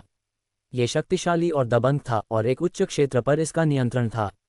ताइजुवान संप्रदाय के पूर्व नेता का अचानक उदय हुआ और उन्होंने अकेले ही द्वितीय श्रेणी के संप्रदाय को एक पवित्र भूमि में बदल दिया। इसका क्षेत्र मूल निम्न क्षेत्र से अनगिनत गुना बढ़कर एक उच्च क्षेत्र तक पहुंच गया। ताइक्सुआन संप्रदाय के विस्तार को रोकने के कारण ज़ियाओ दिव्य राजवंश पंगु हो गया और उसके अधिकांश क्षेत्र पर कब्जा कर लिया गया। 10,000 वर्षों तक ज़ियाओ दिव्य राजवंश ने कभी भी ताइक्सुआन संप्रदाय के साथ टकराव करने का साहस नहीं किया। अप्रत्याशित रूप से दूसरे पक्ष ने ताइजुवान संप्रदाय की आत्मा पत्थर की खान पर कब्जा करने का दुस्साहस किया। ये तो सरासर शर्मनाक है। अमूल्य मूल्य वाली एक विशाल आध्यात्मिक पत्थर की खान का ताइजुवान संप्रदाय के लिए शायद कोई खास महत्व न हो। हालांकि दूसरी पार्टी ने इतनी लापरवाही बरती कि उसने छुपकर हमला कर दिया, जो कि एक घोर शर्मनाक बात थी।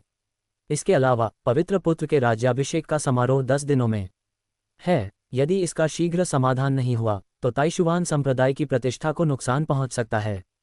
मोमिंग के बोलते ही सभी शीर्ष गुरु बोलने लगे। बेहद घिनौना। पर्पल क्लाउड डिवाइन डायनेस्टी ने मेरे ताइजुवान सेक्ट पर छुपकर हमला करने की हिम्मत की। वे मरने के लायक हैं।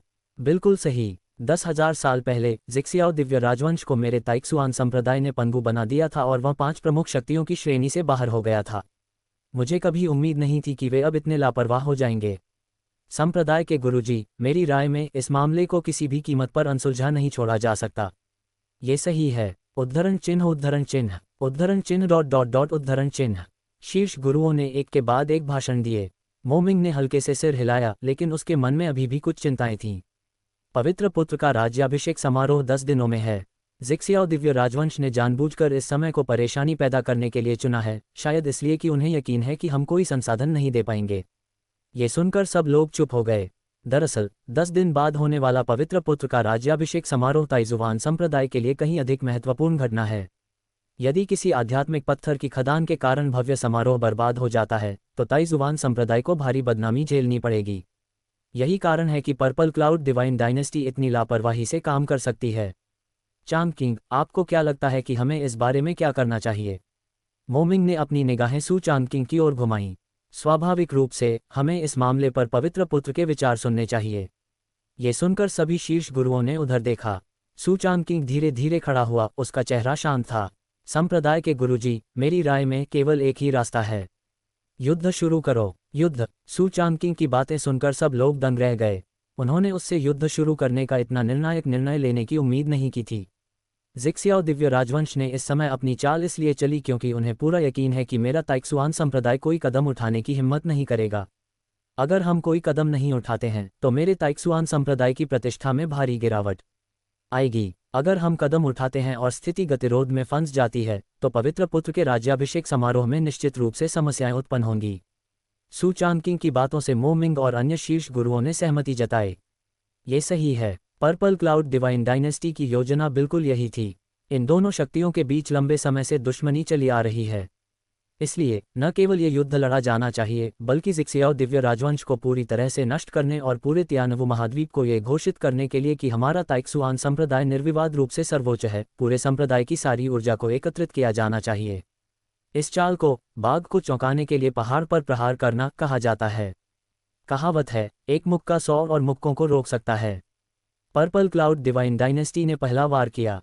अगर ताइजुवान संप्रदाय प्रतिक्रिया नहीं करता है तो इससे अन्य शक्तियों को बुरी मंशा रखने का प्रोत्साहन मिलेगा। इसलिए इस युद्ध को न केवल लड़ा जाना चाहिए बल्कि खूबसूरती से, जबरदस्त ताकत के साथ लड़ा जाना चाहिए ताकि बैंगनी बादल दिव्य राजवंश को सीधे तौर पर नष्ट किया जा सके। बहुत खूब पवित्र पुत्र, आप सही हैं। मैं पूरी तरह सहमत हूँ। मैं वांग किंगयुन पवित्र पुत्र का अग्रदूत बनने के लिए तैयार हूँ।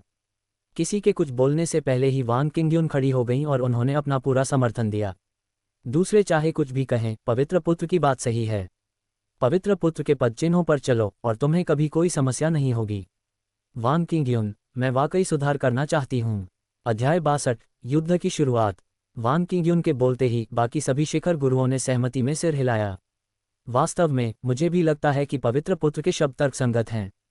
ये सही है, कोई बात नहीं। उद्धरण चिन्ह उद्धरण चिन्ह उद्धरण चिन्ह डॉट डॉट डॉट उद्धरण चिन्ह। मोमिंग ने सिर हिलाया, फिर गुजिरान की ओर देखा। छोटी बहन, तुम क्या सोचती हो? ये सुनकर गुजिरान के शांत चेहरे पर हत्या करने की मंशा के कुछ संकेत दिखाई दिए। चांग किंग को सुनो, ये 4 सरल शब्द गुरु के दृष्टिकोण को दर्शाते हैं। चांग किंग का अर्थ है स्वामी।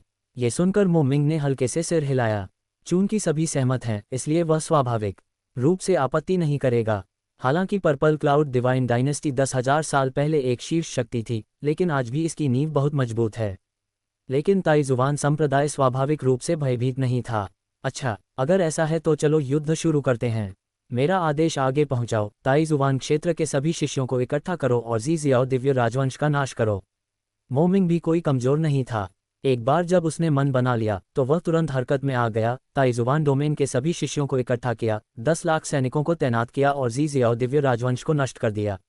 अपने शिष्यों के अलावा ताइजुवान संप्रदाय के पास अनगिनत नगर रक्षक भी हैं, जो इसे एक शक्तिशाली बल बनाते हैं जो आसानी से 10 लाख मार्शल आर्टिस्टों की सेना को इकट्ठा करने में सक्षम है।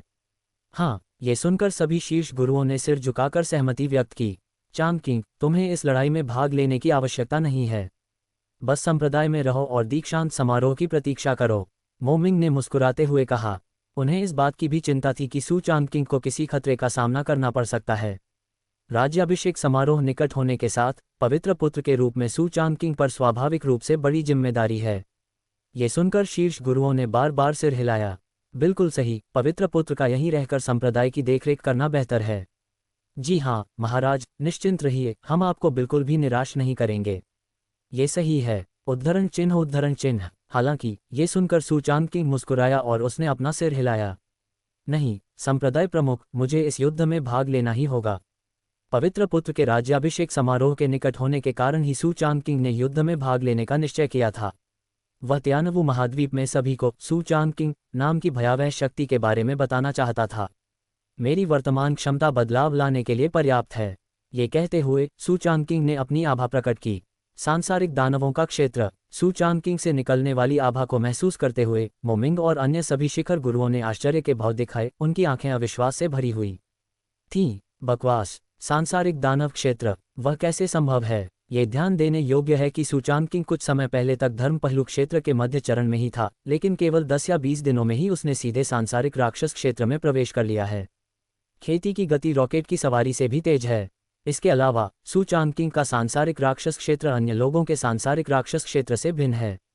हालांकि सू चांगकिंग की ताकत का परीक्षण नहीं किया गया था, लेकिन मोमिंग ने अनुमान लगाया कि सू चांगकिंग की वर्तमान युद्ध शक्ति संभवतः राजा स्तर से नीचे लगभग अजेय थी। स्वर्गीय गैंग क्षेत्र के शिखर पर स्थित ली फीफान संभवतः सू चांगकिंग का मुकाबला नहीं कर सकती। आखिरकार इस बच्चे के पास कई सारे तुरुप के पत्ते हैं। ये बेहद डरावना है, सचमुच बहुत डरावना। और सू चांगकिंग मुस्कुराते हुए आगे बोलीं, कुछ दिन पहले मैंने पीक मास्टर वांग से कठपुतली बनाने के लिए सामग्री इकट्ठा करने में मदद मांगी थी और इस बार वे मेरे काम आएंगे। इतना कहने के बाद सू चांगकिंग ने अपना हाथ हिलाया और सबके सामने एक सुनहरे कवच वाला योद्धा प्रकट हो गया। उनके सामने मौजूद कठपुतली बेहद खूबसूरती से बनाई गई थी, सुनहरे कवच से सजी हुई थी, एक लंबा भाला पकड़े हुए थी और उससे एक ऐसी भयावह आभा निकल रही थी कि सीधे उसकी ओर देखना असंभव था। यह एक कठपुतली है। ये देखकर सभी लोग कुछ अचंभित होकर एक दूसरे की ओर देखने लगे। ये छठी श्रेणी की कठपुतली है, एक स्वर्ण कवचधारी योद्धा है, जिसकी शक्ति लगभग एक स्वर्गीय गैंग क्षेत्र के योद्धा के बराबर है। सू चांगकिंग ने मुस्कुराते हुए समझाया। हालांकि सू चांगकिंग की बातें सुनकर वहां मौजूद सभी लोग स्तब्ध रह गए। क्या बिल्ली है? छठे दर्जे की कठपुतली? यह नकली होना चाहिए। कठपुतली के उस्तादों की संख्या कम है और उनकी वंशावली अपूर्ण है, इसलिए तियानवु महाद्वीप पर लगभग कोई उच्च स्तरीय कठपुतली उस्ताद नहीं है। एक छठी कक्षा की कठपुतली जिसकी युद्ध क्षमता किसी स्वर्गीय गैंग क्षेत्र के मार्शल आर्टिस्ट के बराबर हो, वह बिल्कुल भयावह है। यह एक बेहद भयावह युद्ध मशीन है। एक बार युद्ध में शामिल होने के बाद उनके द्वारा प्रदर्शित युद्ध शक्ति संभवतः सभी को चौंका देगी। चांगकिंग, क्या आप किसी कठपुतली कलाकार को जानते हैं? मोमिंग ने मुश्किल से अपनी बात कही, वह थोड़ा हैरान था। क्या ऐसा हो सकता है कि सू चांगकिंग किसी ऐसे कठपुतली कलाकार को जानता हो जो इस स्तर की कठपुतलियां बना सकता हो? ये सुनकर सू चांगकिंग मुस्कुराया और उसने अपना सिर हिलाया। क्या ये संभव है कि मैं ही कठपुतली नचाने वाला हूँ? मोमिंग, गुजिरान, सब लोग। बकवास। कठपुतली कलाकार सू चांगकिंग कौन है? इसके अलावा वह छठी कक्षा से ही कठपुतली कलाकार थे। ये नकली है ना? न केवल मोमिंग बल्कि खुद को सू चांगकिंग को सबसे अच्छी तरह जानने वाली मानने वाली गुजिरान भी इस समय थोड़ी असमंजस में थी। मैं बिना एक शब्द बोले छठे दर्जे का कठपुतली कलाकार कैसे बन गया? केवल वान किंग्युन ही कुछ हद तक सामान्य थी, उसने पहले ही अनुमान लगा लिया था कि पवित्र पुत्र कठपुतलियां बना सकता है। हालांकि उसे कभी उम्मीद नहीं थी कि सू चांगकिंग वास्तव में छठी कक्षा का कठपुतली कलाकार था। ये प्रतिभा अद्भुत है। मोमिंग ने बड़ी मुश्किल से अपनी बात कही और अविश्वास से बोला, चांगकिंग, तुम मजाक तो नहीं कर रहे हो? उनकी आवाज़ थोड़ी कांप रही थी। सू चांगकिंग कुछ नहीं बोला, फिर मुस्कुराया और अपना स्पेशियल रिंग खोला। हाथ के एक इशारे से सैकड़ों कठपुतलियां सबके सामने आ गईं। ये सभी कठपुतलियां मैंने पिछले कुछ दिनों में बनाई हैं, 5वीं कक्षा की कठपुतलियां, चांदी के कवच वाले योद्धा। ये सही है। ये सैकड़ों कठपुतलियां 5वीं श्रेणी की कठपुतलियां थीं जिन्हें सू चांगकिंग ने पिछले कुछ दिनों में परिष्कृत किया था, जो कि पृथ्वी के दानव लोक में एक मार्शल आर्टिस्ट के अस्तित्व के बराबर थीं। ये देखकर मोमिंग और अन्य शीर्ष गुरु आश्चर्य से अवाक रह गए। बकवास। ये सचमुच सच है। फिर सू चांगकिंग ने जारी रखा, मैं प्रतिदिन 1000 से अधिक 5वीं कक्षा की कठपुतलियों और 200 छठी कक्षा की कठपुतलियों को परिष्कृत कर सकता हूँ। कुछ दिनों की तैयारी और पहले से मौजूद स्टॉक को मिलाकर 3 दिन बाद जब युद्ध शुरू होगा, तब तक मैं लगभग 4000 5वीं कक्षा की कठपुतलियां और 200 छठी कक्षा की कठपुतलियां तैयार कर पाऊंगा। वास्तव में सू चांगकिंग की कठपुतलियां बनाने की गति भयावह थी। आखिरकार उसकी मानसिक शक्ति बहुत मजबूत है और 9 नेदर बोन स्पिरिट फायर और अधिकतम समझ के साथ कठपुतली बनाने की सफलता दर लगभग 100% है और गति बेहद तेज है। जब तक सामग्रियों की निरंतर आपूर्ति होती रहेगी, तब तक इसका निरंतर निर्माण किया जा सकता है। ताइजुवान संप्रदाय के लिए इन सामग्रियों का कोई महत्व नहीं है। सू चांगकिंग के शांत शब्दों को सुनकर वहां मौजूद सभी लोग अब और शांत नहीं बैठ सकते थे। 200 छठे दर्जे की कठपुतलियां और 4000 5वें दर्जे की कठपुतलियां। कितनी भयानक युद्ध शक्ति है। ताइजुवान संप्रदाय पहले से ही शक्तिशाली था, इतने सारे कठपुतली शासकों के साथ युद्ध क्षेत्र एक नरसंहार में तब्दील हो जाएगा। वाह, ये तो बहुत बढ़िया है। चांगकिंग, आपका होना संप्रदाय के लिए सचमुच एक आशीर्वाद है। ऐसी स्थिति में आप इस युद्ध का नेतृत्व करेंगे और संपूर्ण ताइजुवान संप्रदाय आपके आदेश का पालन करेगा। मोमिंग ने हाथ हिलाकर युद्ध की कमान सू चांगकिंग को सौंप दी। शीर्ष गुरु सभी स्तब्ध रह गए, लेकिन उनमें से किसी ने भी आपत्ति नहीं जताई। आखिरकार परम पावन पवित्र पुत्र इस पद के लिए योग्य हैं। सू चांगकिंग ने मना नहीं किया और मुस्कुराते हुए कहा, ठीक है संप्रदाय प्रमुख, कृपया निश्चिंत रहें, हम 10 दिनों के भीतर बैंगनी बादल दिव्य राजवंश को निश्चित रूप से पराजित कर देंगे। अच्छा, इसके तुरंत बाद कई आदेश जारी किए गए। ये खबर सुनते ही ताइशुआन संप्रदाय के अनगिनत शिष्य तुरंत उत्साहित हो गए। पर्पल क्लाउड डिवाइन डायनेस्टी का नाश करो, बहुत बढ़िया। युद्ध आखिरकार शुरू होने वाला है। मैं लंबे समय से पर्पल क्लाउड डिवाइन डायनेस्टी पर नजर रखे हुए था। बिल्कुल सही, 10,000 साल पहले मेरे ताइजुवान संप्रदाय ने उन्हें पंगु बना दिया था और फिर भी वे अब हरकत करने की हिम्मत कर रहे हैं। इस बार पवित्र पुत्र युद्ध का नेतृत्व कर रहे हैं, इसलिए मैं अपनी पूरी कोशिश करूंगा। कोई बात नहीं, इस बार जिक्सियाओ दिव्य राजवंश को समाप्त करना पवित्र पुत्र के राज्याभिषेक समारोह को मनाने का एक उत्तम अवसर होगा। जी हाँ, हम भी पवित्र पुत्र के राज्याभिषेक समारोह में योगदान दे रहे हैं। उद्धरण चिन्ह उद्धरण चिन्ह उद्धरण चिन्ह डॉट डॉट डॉट उद्धरण चिन्ह। ताइशुआन संप्रदाय में हर तरफ अफरा तफरी मची हुई थी और अनगिनत शिष्य युद्ध की तैयारी में जुटे हुए थे। ये पहली बार है जब पवित्र पुत्र ने बड़े पैमाने पर युद्ध छेड़ा है, इसलिए हमें शानदार ढंग से लड़ना होगा और पवित्र पुत्र को गौरवान्वित करना होगा। अध्याय 63 पूर्वज। युद्ध शुरू करने का आदेश जारी होते ही पूरे ताइशुआन डोमेन में तुरंत उत्साह फैल गया। 10 लाख सैनिकों की सेना इकट्ठा करो और पर्पल क्लाउड डिवाइन डायनेस्टी पर विजय प्राप्त करो। ये तो वाकई बहुत बड़ा आश्चर्य है। पलक झपकते ही ताइशुआन डोमेन के विभिन्न शहरों से अनगिनत योद्धा एकत्रित हुए और ताइशुआन डोमेन के दक्षिण पश्चिम की ओर चल पड़े। पलक झपकते ही पूरा ताइजुवान डोमेन हिल गया। इसी बीच ताइजुवान संप्रदाय के अंदर सू चांगकिंग शांत और संयमित रहा, अपने मन और आत्मा को एकाग्र करते हुए। उसके हाथ में 9 नीदर बोन स्पिरिट फायर लगातार जल रही थी। तीव्र लपटें तेजी से कठपुतली को आकार दे रही थीं। एक साधारण कठपुतली कलाकार को 5वीं कक्षा के बच्चे के लिए कठपुतली बनाने में कम से कम 1 या 2 घंटे लगेंगे। सू चांगकिंग के लिए 5वीं श्रेणी की कठपुतली को परिष्कृत करने में केवल कुछ दर्जन सांसें लगती हैं और वह एक साथ कई काम भी कर सकता है। अगर यह बात बाहर फैल गई तो संभवतः इससे पूरे तियानवु महाद्वीप को गहरा सदमा लगेगा। बेशक ये सब सू चांगकिंग की 9 नेदर बोन स्पिरिट फायर की बदौलत ही संभव हो पाया। सम्राट स्तर की विचित्र ज्वाला की भयावह शक्ति के बारे में कुछ भी कहना व्यर्थ नहीं है। भयंकर लपटों ने सब कुछ पिघला दिया। बेशक 9 नेदर बोन स्पिरिट फायर के साथ उनके पूर्ण सम्मिलन ने इसे उनके लिए अपने स्वयं के हाथ की तरह उपयोग करना आसान बना दिया था और वह स्वाभाविक रूप से अजेय थे। इसके अलावा इसका एक कारण ये भी था कि सू चांगकिंग की आध्यात्मिक चेतना असाधारण रूप से मजबूत थी। यद्यपि वह केवल सांसारिक दानव क्षेत्र में था, उसकी आध्यात्मिक शक्ति स्वर्गीय ज्ञान क्षेत्र के मार्शल आर्टिस्ट के बराबर थी। इतनी भयानक आध्यात्मिक शक्ति के साथ कठपुतलियां बनाना और भी सहज हो जाना स्वाभाविक है। 5वीं कक्षा की 4200 कठपुतलियां और 6ठी कक्षा की 213 कठपुतलियां अंततः बनकर तैयार हो गई हैं। 3 दिन बाद सू चांगकिंग आखिरकार इसे परिष्कृत करने में सफल हो गया। अपने सामने घनी आबादी वाली कठपुतलियों की सेना को देखकर उसके चेहरे पर अनायास ही एक मुस्कान आ गई। कठपुतलियों की इस सेना के साथ ताइजुवान संप्रदाय का लाभ पहले से कहीं अधिक बढ़ जाएगा। ताइजुवान संप्रदाय के पास पहले से ही मजबूत आधार और शक्ति थी और अब संभवतः उसे जबरदस्त लाभ प्राप्त है। इस तरह ये चट्टान की तरह स्थिर है। सू चांगकिंग के होंठ हल्के से ऊपर उठे और हाथ के इशारे से उसने इन सभी कठपुतलियों को अपने स्थानिक घेरे में डाल दिया। इसके तुरंत बाद वह बाहर निकला और मुख्य हॉल की ओर चल दिया। इस समय संप्रदाय प्रमुख मोमिंग और शीर्ष गुरुओं का एक समूह हॉल में मौजूद था। सू चांगकिंग के हॉल में कदम रखते ही सभी के चेहरे मुस्कान से खिल उठे। चांगकिंग, शोधन का काम कैसा चल रहा है? मोमिंग ने नरमी से कहा। सू चांगकिंग मुस्कुराते हुए आगे बढ़ी और फिर बोली, जैसा कि उम्मीद थी, हमने अपना मिशन पूरा कर लिया है। 5वीं कक्षा के कुल 4200 कठपुतले और 6ठी कक्षा के 213 कठपुतले तैयार हो चुके हैं। फुफकार। सू चांगकिंग की बातें सुनकर वहां मौजूद सभी लोग सदमे से हौंफने लगे। बकवास, ये तो बहुत ही भयानक है। 5वीं कक्षा के 4000 से अधिक और 6ठी कक्षा के 200 से अधिक कठपुतलियों को 3 दिनों के भीतर तैयार कर लिया गया। सू चांगकिंग के अलावा और कौन है? सभी शीर्ष गुरुओं के चेहरों पर आश्चर्य और प्रसन्नता के भाव स्पष्ट थे। अच्छा, उत्कृष्ट, पवित्र पुत्र से यही अपेक्षा थी। वास्तव में पवित्र पुत्र हमारे ताइजुवान संप्रदाय का स्तंभ है। हाँ, उद्धरण चिन्ह उद्धरण चिन्ह उद्धरण चिन्ह डॉट डॉट डॉट उद्धरण चिन्ह। बुजुर्गों के चेहरे मुस्कान से भरे हुए थे। सू चांगकिंग ने हल्की सी मुस्कान दी और मोमिंग ने सहमति में सिर हिलाया।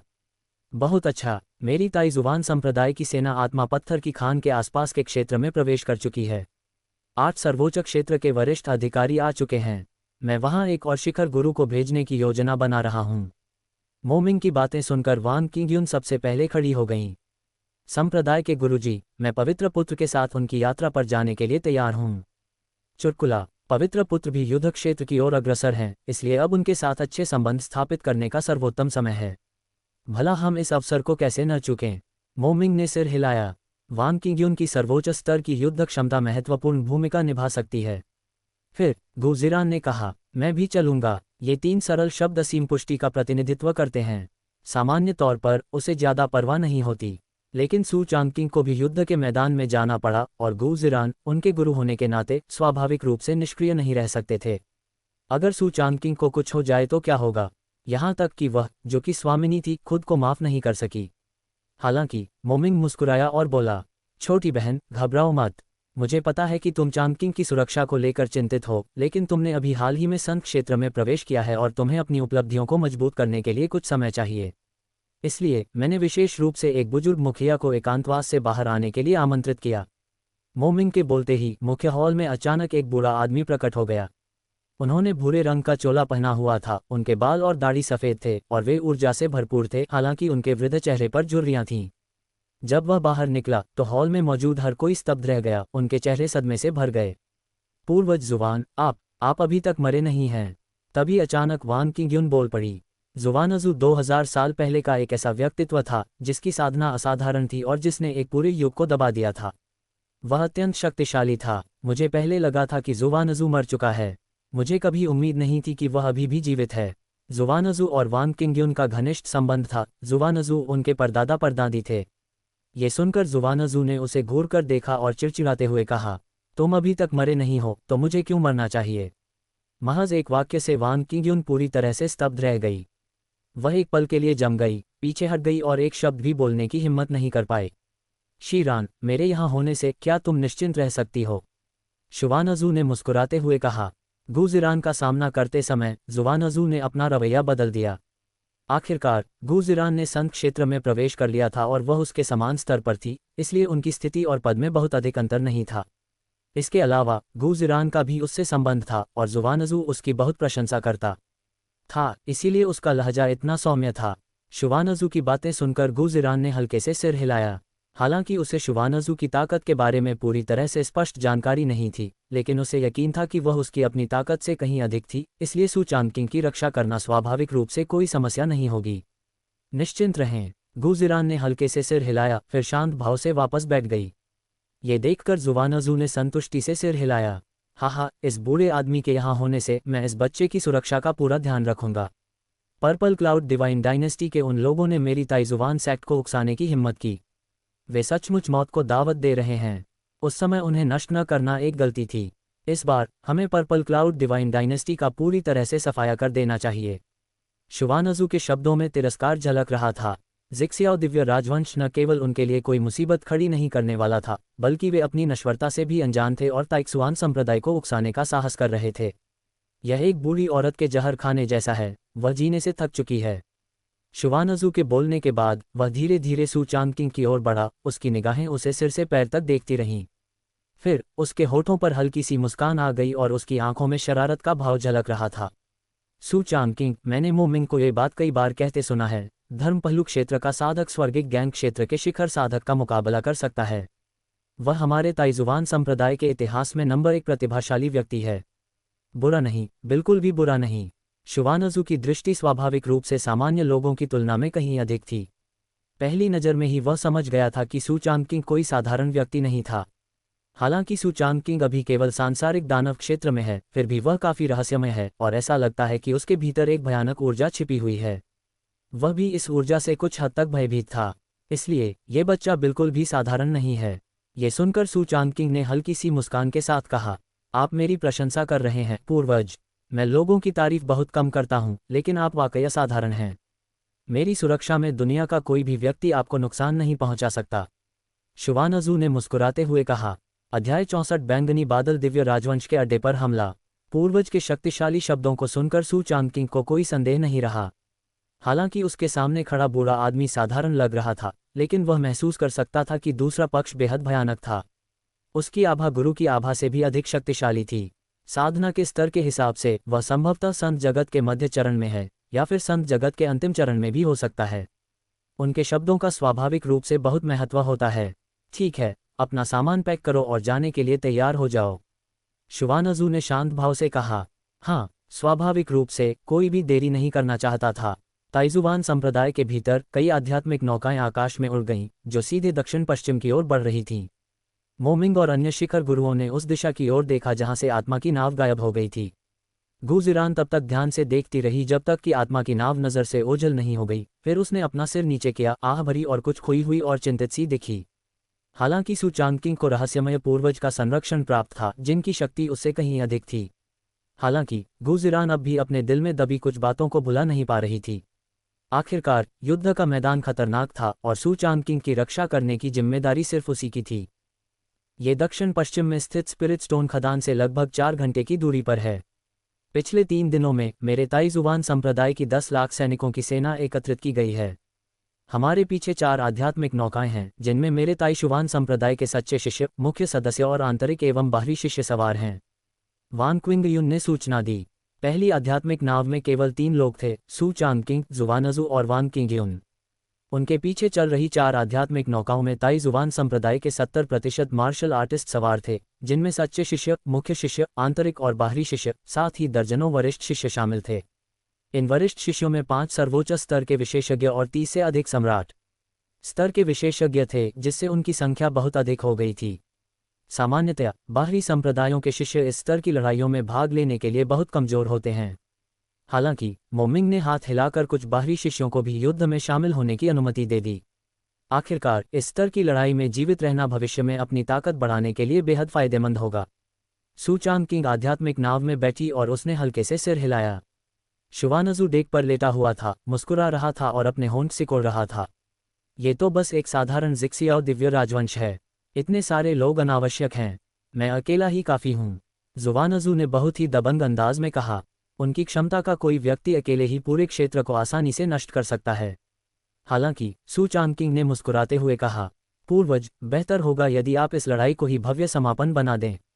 मैं अपने ताइजुवान संप्रदाय की शक्ति को पूरे तियानवु महाद्वीप को दिखाने के लिए अत्यधिक बल का प्रयोग करने का इरादा रखता हूँ। यदि आप अकेले कोई कदम उठाते हैं तो आप मेरे ताइजुवान संप्रदाय की शक्ति और आधार को प्रदर्शित नहीं कर पाएंगे। ये सुनकर जुवानजू सु चांगकिंग की चापलूसी से काफ़ी प्रसन्न हुई। हाँ, आप सही कह रहे हैं। वैसे भी आप कमांडर इन चीफ हैं, इसलिए हम आपके तरीके से ही करेंगे। जुवानजू स्वाभाविक रूप से मना नहीं करेगी। 4 घंटे बाद ताइजुवान संप्रदाय के 5 आध्यात्मिक जहाज दक्षिण पश्चिम में स्थित आध्यात्मिक पत्थर की खान में पहुंचे। इस समय खदान के बाहर ताइजुवान संप्रदाय की 10 लाख सैनिकों की सेना तैनात है। 10 लाख से अधिक मार्शल आर्टिस्टों की सेना भयावह थी। उनकी धरती को हिला देने वाली आभा ने आकाश और बादलों का रंग ही बदल दिया। पवित्र पुत्र, पूर्वज, हम पहुंच गए हैं, वान क्विंगयुन ने आदरपूर्वक कहा। सु चांगकिंग ने सिर हिलाया। कुछ ही देर में आत्माओं की नाव किनारे पर आ गई। जैसे ही पवित्र पुत्र के ध्वज का प्रतिनिधित्व करने वाली आध्यात्मिक नाव वहां पहुंची, अनगिनत मार्शल आर्टिस्ट वहां एकत्रित हो गए और सम्मानपूर्वक सिर झुकाया। हम पवित्र पुत्र को नमन करते हैं, हम पवित्र पुत्र को नमन करते हैं। उद्धरण चिन्ह, उद्धरण चिन्ह, उद्धरण चिन्ह, डॉट डॉट डॉट, उद्धरण चिन्ह। उस भयावह आवाज से आकाश कांप उठा और यहाँ तक कि काले बादल भी छंट गए। सु चांगकिंग धीरे धीरे आध्यात्मिक नाव से उतरे। उनके सामने असंख्य मार्शल आर्टिस्ट श्रद्धापूर्वक सिर झुकाए खड़े थे। उनकी आंखों में श्रद्धा का भाव था। आखिरकार सु चांगकिंग के कारनामे कुछ समय पहले ही पूरे ताइजुवान डोमेन में फैल चुके थे। असंख्य शिष्य उनका आदर करते थे। ताइजुवान संप्रदाय का निर्विवाद पवित्र पुत्र। कृपया सभी लोग, औपचारिकताएं निभाने की कोई आवश्यकता नहीं है। सु चांगकिंग की बातें स्पष्ट रूप से सभी के कानों तक पहुंच गईं। धन्यवाद पवित्र पुत्र। सभी लोग खड़े हो गए और सु चांगकिंग की ओर देखने लगे। उनका अद्वितीय कद लंबा और सीधा था, आकर्षक रूप, रंग और अजेय संयम की आभा लिए हुए, मानो वे कोई दिव्य प्राणी हो, सुरुचिपूर्ण और जोशीले। ये पवित्र पुत्र है, ऐसी आकृति बिल्कुल सही है। शिष्य तो और भी ज्यादा उत्साहित थे। कुछ ही देर में सु चांगकिंग परिषद भवन की ओर चल पड़ा।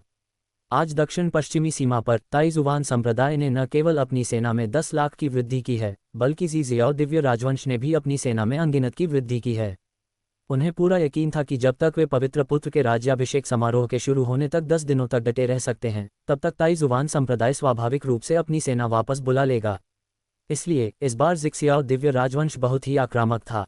हे पवित्र पुत्र, जिक्सियाओ दिव्य राजवंश ने अब 10 लाख सैनिकों की सेना एकत्रित कर ली है और पूरे क्षेत्र में अपनी सेनाएं तैनात कर दी हैं। हालांकि उनकी शक्ति मेरे ताइक्सुआन संप्रदाय की तुलना में बहुत कम है। जहां तक मुझे पता है, जिक्सियाओ दिव्य राजवंश के वर्तमान सीमा रक्षक का नाम झांग बेई है, जो जिक्सियाओ दिव्य राजवंश के एक महान सेनापति हैं और सर्वोच्च क्षेत्र के मध्य चरण की शक्ति रखते हैं। इसके अतिरिक्त सर्वोच्च क्षेत्र के प्रारंभिक चरण में 8 मार्शल आर्टिस्ट थे। बोलने वाले बुजुर्ग का नाम वांग जियानसोंग था, जो प्रवर्तन शिखर के एक बुजुर्ग थे और उनकी युद्ध शक्ति सर्वोच्च क्षेत्र के मध्य स्तर की थी। ये सू चांगकिंग के यहाँ आने से पहले की सबसे बड़ी युद्ध शक्ति भी थी। हालांकि सू चांगकिंग का सामना करते समय वांग जियानसोंग ने बहुत ही विनम्र रवैया अपनाया, बड़े सम्मान के साथ बात की और मध्य स्तर के सर्वोच्च क्षेत्र के विशेषज्ञ होने का कोई आडंबर नहीं दिखाया। यह एक मजाक है। यहाँ तक कि प्रवर्तन शिखर के सर्वोच्च स्वामी को भी सू चांगकिंग का सामना करते समय सम्मान दिखाना पड़ता है। वांग जियानसोंग की तो बात ही छोड़िए। ये सुनकर सू चांगकिंग ने हल्के से सिर हिलाया और मन ही मन दूसरी तरफ से मिल रही जानकारी का हिसाब लगाने लगा। वांग जियानसोंग ने सू चांगकिंग के विचारों में दखल नहीं दिया। काफी देर के विराम के बाद सू चांगकिंग ने बोलना शुरू किया। एल्डर वांग, 10 लाख सैनिकों की यह सेना पर्पल क्लाउड डिवाइन डायनेस्टी के संसाधनों के विशाल बहुमत का प्रतिनिधित्व करती होगी, है ना? वांग जियानसोंग ने सिर हिलाया। सही। मेरे ताइजुवान संप्रदाय के आक्रमण को रोकने के लिए जीजियाओ दिव्य राजवंश ने जीजियाओ दिव्य क्षेत्र से अनगिनत योद्धाओं को एकत्रित करके 10 लाख सैनिकों की यह सेना बनाई है। कहा जाता है कि जीजियाओ दिव्य राजवंश के ग्रैंड मार्शल कल यहाँ पहुंचेंगे। पर्पल क्लाउड डिवाइन डायनेस्टी के ग्रैंड मार्शल सर्वोच्च क्षेत्र के अंतिम चरण के विशेषज्ञ थे, जिन्होंने कई वर्षों तक पर्पल क्लाउड डिवाइन डायनेस्टी को दबाए रखा था। उन्हीं की उपस्थिति के कारण जिक्सियाओ दिव्य राजवंश इतना स्थिर है। ये सुनकर सू चांगकिंग के होंठ हल्के से ऊपर की ओर मुड़ गए। मैं कल वहां रहूंगा। ये बिल्कुल सही है। आइए पर्पल क्लाउड डिवाइन डायनेस्टी के इस मार्शल के लिए एक शानदार प्रदर्शन करें। क्या आप कोई अच्छा शो देखना चाहते हैं? वांग जियानसोंग अचंभित रह गया। पवित्र पुत्र का क्या अर्थ है? सू चांगकिंग ने मुस्कुराते हुए कहा। अब जबकि अंधेरा हो गया है, आइए अंधेरे का फायदा उठाकर जिक्सियाओ दिव्य राजवंश पर अचानक हमला करें और एक ही रात में उनकी 10 लाख सैनिकों वाली सेना का सफाया करने की कोशिश करें। सू चांगकिंग की इस सरल टिप्पणी ने वांग जियानसोंग को तुरंत चौंका दिया। अरे या वाह, आज रात, ये बहुत तेज है। महामहिम, आप आज शाम ही पहुंचे हैं। क्या आपको आज रात आराम नहीं करना चाहिए और इस पर कल आगे चर्चा करनी चाहिए? वांग जियानसोंग ने उसे समझाने की कोशिश की। सू चांगकिंग ने मुस्कुराते हुए कहा, आप भी यही सोचते होंगे कि मुझे इस समय का उपयोग आगे की योजना बनाने के लिए करना चाहिए, और दूसरी तरफ भी ऐसा ही सोचते होंगे। इसके अलावा उनका ग्रैंड मार्शल कल आ रहा है, इसलिए आज रात बैंगनी बादल दिव्य राजवंश की रक्षा व्यवस्था सबसे अधिक शिथिल है। सू चांगकिंग की बातों से सभी ने सहमति में सिर हिलाया। निश्चित रूप से आज रात विरोधी टीम की रक्षा पंक्ति कमजोर रहेगी। हालांकि वह सीधे मुकाबले में अपने प्रतिद्वंद्वी को हरा सकता था, सू चांगकिंग ने ताइजुवान संप्रदाय के शिष्यों के नुकसान को कम करने के लिए अचानक हमला करने का विकल्प चुना। ठीक है, सबको सूचित कर दो कि आधे घंटे में हम जिक्सियाओ दिव्य राजवंश के अड्डे पर पूर्ण पैमाने पर हमला करेंगे। सू चांगकिंग के शब्द पूरी तरह से निर्विवाद थे। हाँ, सभी ने सहमति में सिर हिलाया। कुछ ही देर बाद, आधे घंटे बाद, ताइजुवान संप्रदाय के अड्डे से प्रकाश की अनगिनत धाराएं जीजियाओ दिव्य राजवंश की ओर उड़ गईं। इस किताब की शिकायत एक ईर्ष्यालु लेखक ने की, जिसने इसे एक फोरम पर पोस्ट किया और अन्य लेखकों से कड़ी आलोचना झेलनी पड़ी। हैरानी की बात है कि इसे कुछ समय के लिए हटा दिया गया। चिंता न करें, इसका संशोधन किया जा रहा है। किताब अपने आप में ठीक है, बस कुछ लोग ईर्ष्यालु हैं और उन्होंने इसे बेवजह बढ़ा चढ़ाकर पेश किया है। आलोचना किए जा रहे ईर्ष्यालु लेखक के स्क्रीनशॉट नीचे दिए गए हैं। इस विनम्र सेवक ने इसे संशोधित करने में बहुत मेहनत की है, और मैं अपने भाइयों से विनम्रतापूर्वक एक छोटा सा दान देने का अनुरोध करता हूं ताकि वे मेरा समर्थन कर सकें। मैं अत्यंत आभारी हूं। अध्याय 65, 10 लाख मार्शल आर्टिस्टों की सेना, युद्ध शुरू। असंख्य प्रकाश की लकीरें चमकती हुई गुजर गईं। इस समय पर्पल क्लाउड डिवाइन डायनेस्टी के मुख्य शिविर के अंदर यहाँ 10 लाख योद्धा तैनात थे, जिससे एक दुर्जय सेना का निर्माण हुआ था। मुख्य तंबू के अंदर, महामहिम, मैंने सुना है कि ताइजुवान संप्रदाय के पवित्र पुत्र आ गए हैं। क्या कोई समस्या होगी? काले कवच पहने एक अधेड़ उम्र के मार्शल आर्टिस्ट ने बोलना शुरू किया। ये सुनकर जनरल झांग बेई ने उपहास किया और अपना सिर हिलाया। ताइजुवान संप्रदाय का पवित्र पुत्र, धर्मपहलू क्षेत्र के एक साधारण बच्चे को भला क्या समस्या हो सकती है? इसके अलावा मार्शल युआन कल यहाँ पहुंचेंगे। अगर हम 7 दिन और टिके रह सकते हैं तो ताइजुवान संप्रदाय के पवित्र पुत्र के राज्याभिषेक का समारोह शुरू होगा और दुश्मन निश्चित रूप से पीछे हट जाएगा। झांग बेई ने आत्मविश्वास से कहा, उनके शब्दों में तिरस्कार झलक रहा था। धर्म पहलू क्षेत्र का एक साधारण मार्शल आर्टिस्ट भी वास्तव में ताइजुवान संप्रदाय का पवित्र पुत्र बन सकता है। ये 5 प्रमुख शक्तियां उतनी शक्तिशाली नहीं लगतीं। आगे कल मार्शल युआन स्वयं युद्ध क्षेत्र में जाएंगे। सर्वोच्च स्तर की साधना में डूबे होने के कारण उनकी युद्ध शक्ति अत्यंत प्रचंड है। वे पूरे तियानवु महाद्वीप के शीर्ष योद्धाओं में से एक हैं। 10 लाख सैनिकों की सेना के साथ वे आसानी से ताइक्सुआन संप्रदाय को 7 दिनों तक रोके रख सकेंगे। झांग बेई की बातें सुनकर सभी सैन्य अधिकारियों के चेहरे खुशी से चमक उठे। आखिरकार मार्शल जिक्सियाओ दिव्य राजवंश के एक प्रसिद्ध युद्ध देवता थे। उनके रहते ये युद्ध हारा नहीं जा सकता था। एक बार जब हम ताइजुवान संप्रदाय को वहां से जाने के लिए मजबूर कर देंगे तो उस आध्यात्मिक पत्थर की खान में मौजूद स्वर्गीय क्रिस्टल स्रोत पत्थर मेरे जिक्सियाओ दिव्य राजवंश के हो जाएंगे। झांग बेई की आंखों में एक तीक्ष्ण बुद्धिमान चमक थी।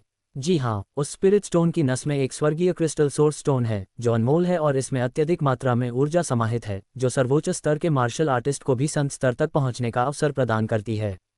इसी वजह से जिक्सियाओ दिव्य राजवंश ने ताइक्सुआन संप्रदाय के साथ युद्ध करने की कीमत पर भी इतनी कोशिशें की। आखिरकार अगर वे इस दिव्य क्रिस्टल उत्पत्ति पत्थर को प्राप्त कर लेते हैं तो बैंगनी बादल दिव्य राजवंश की नींव बहुत मजबूत हो जाएगी और भविष्य में उनके लिए ताइजुवान संप्रदाय को हराना असंभव नहीं होगा। हालांकि जब सब लोग बातें कर रहे थे तभी अचानक एक भयानक विस्फोट हुआ। बूम, टकराना, उद्धरण चिन्ह डॉट डॉट डॉट उद्धरण चिन्ह। धमाकों की एक श्रृंखला सबके कानों में गूंज उठी। झांग बेई के दिल में तुरंत ही एक अनहोनी का डर बैठ गया।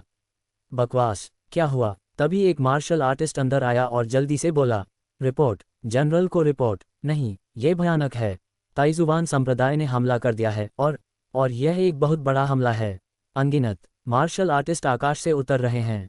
ये डरावना है। क्या? ये सुनकर झांग बेई की आंखें अविश्वास से भर उठीं। क्या ताइजुवान संप्रदाय ने अपनी चाल चल दी है? उन्होंने रात के अंधेरे में हमला किया। वह कैसे संभव है? हालांकि उसे इस बात पर यकीन नहीं हो रहा था, लेकिन वह जानता था कि कुछ गंभीर घटना घटी है और उसने तुरंत आदेश दिया, जल्दी जाओ और लड़ो। इतना कहकर झांग बेई तंबू से बाहर निकल गए, लेकिन उनके सामने का दृश्य देखकर वे लगभग बेहोश हो गए। जिक्सियाओ दिव्य राजवंश की सेना का स्थान लगभग आग की लपटों में घिर गया था, जिसमें अनगिनत योद्धाओं ने अपनी जान गंवाए और एक तरफा नरसंहार के भी संकेत मिले। आसमान में काफी ऊपर से सुचांग नीचे हो रही लड़ाई को अपने चेहरे पर मुस्कान के साथ देख रहा था। उसने युद्ध के मैदान में हजारों कठपुतलियां तैनात कर दीं। ये हजारों कठपुतलियां सांसारिक दानवलोक और स्वर्गीय गिरोह लोक की कठपुतलियों के समान हैं और वे मृत्यु से निर्भीक होकर भयानक युद्ध शक्ति का प्रदर्शन करती हैं। इतनी बड़ी सेना के साथ वे लगभग पूरी जिक्सियाओ दिव्य राजवंश को भेदने ही वाले थे। युवा चांगकिंग, तुम्हारी कठपुतलियों की शक्ति सचमुच अद्भुत है। इतनी कम उम्र में ऐसे कौशल का होना वाकई सराहनीय है। बहुत बढ़िया। बिल्कुल भी नहीं, शुवानजू ने मुस्कुराते हुए कहा। उसकी आंखों में बढ़ती हुई संतुष्टि झलक रही थी। ये बच्चा स्वभाव और रणनीति दोनों ही दृष्टि से उत्कृष्ट है। इस प्रकार का अस्तित्व संपूर्ण तियानवु महाद्वीप में अद्वितीय है। शुवानजू को कभी उम्मीद नहीं थी कि सुचांगकिंग के पास भी कठपुतलियां बनाने के साधन होंगे। उसके सामने मौजूद कठपुतली सेना एक खाली मैदान की तरह थी। सुचांगकिंग ने हल्की सी मुस्कान दी। वर्तमान स्थिति को देखते हुए जिक्सियाओ दिव्य राजवंश ने मात्र 15 मिनट में अपने 1/3 योद्धा खो दिए हैं। अनुमान है कि कुछ ही घंटों में युद्ध का पूर्ण परिणाम निकल जाएगा। ये सुनकर जुवानजू ने सहमति में सिर हिलाया। जी हाँ, ये बिल्कुल सच है। शुवानजू को युद्ध के इतनी तेजी से आगे बढ़ने की उम्मीद नहीं थी। सुचांगकिंग ने हल्की सी मुस्कान बिखेरी। उनकी आंखों में भी एक मजबूत जुझारू भावना झलक रही थी।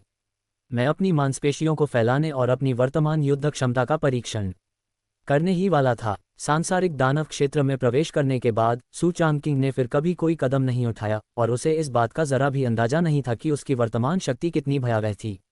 लेकिन एक बात निश्चित है, स्वर्गीय गैंग क्षेत्र के मार्शल आर्टिस्टों में शायद ही कोई प्रतिद्वंद्वी हो।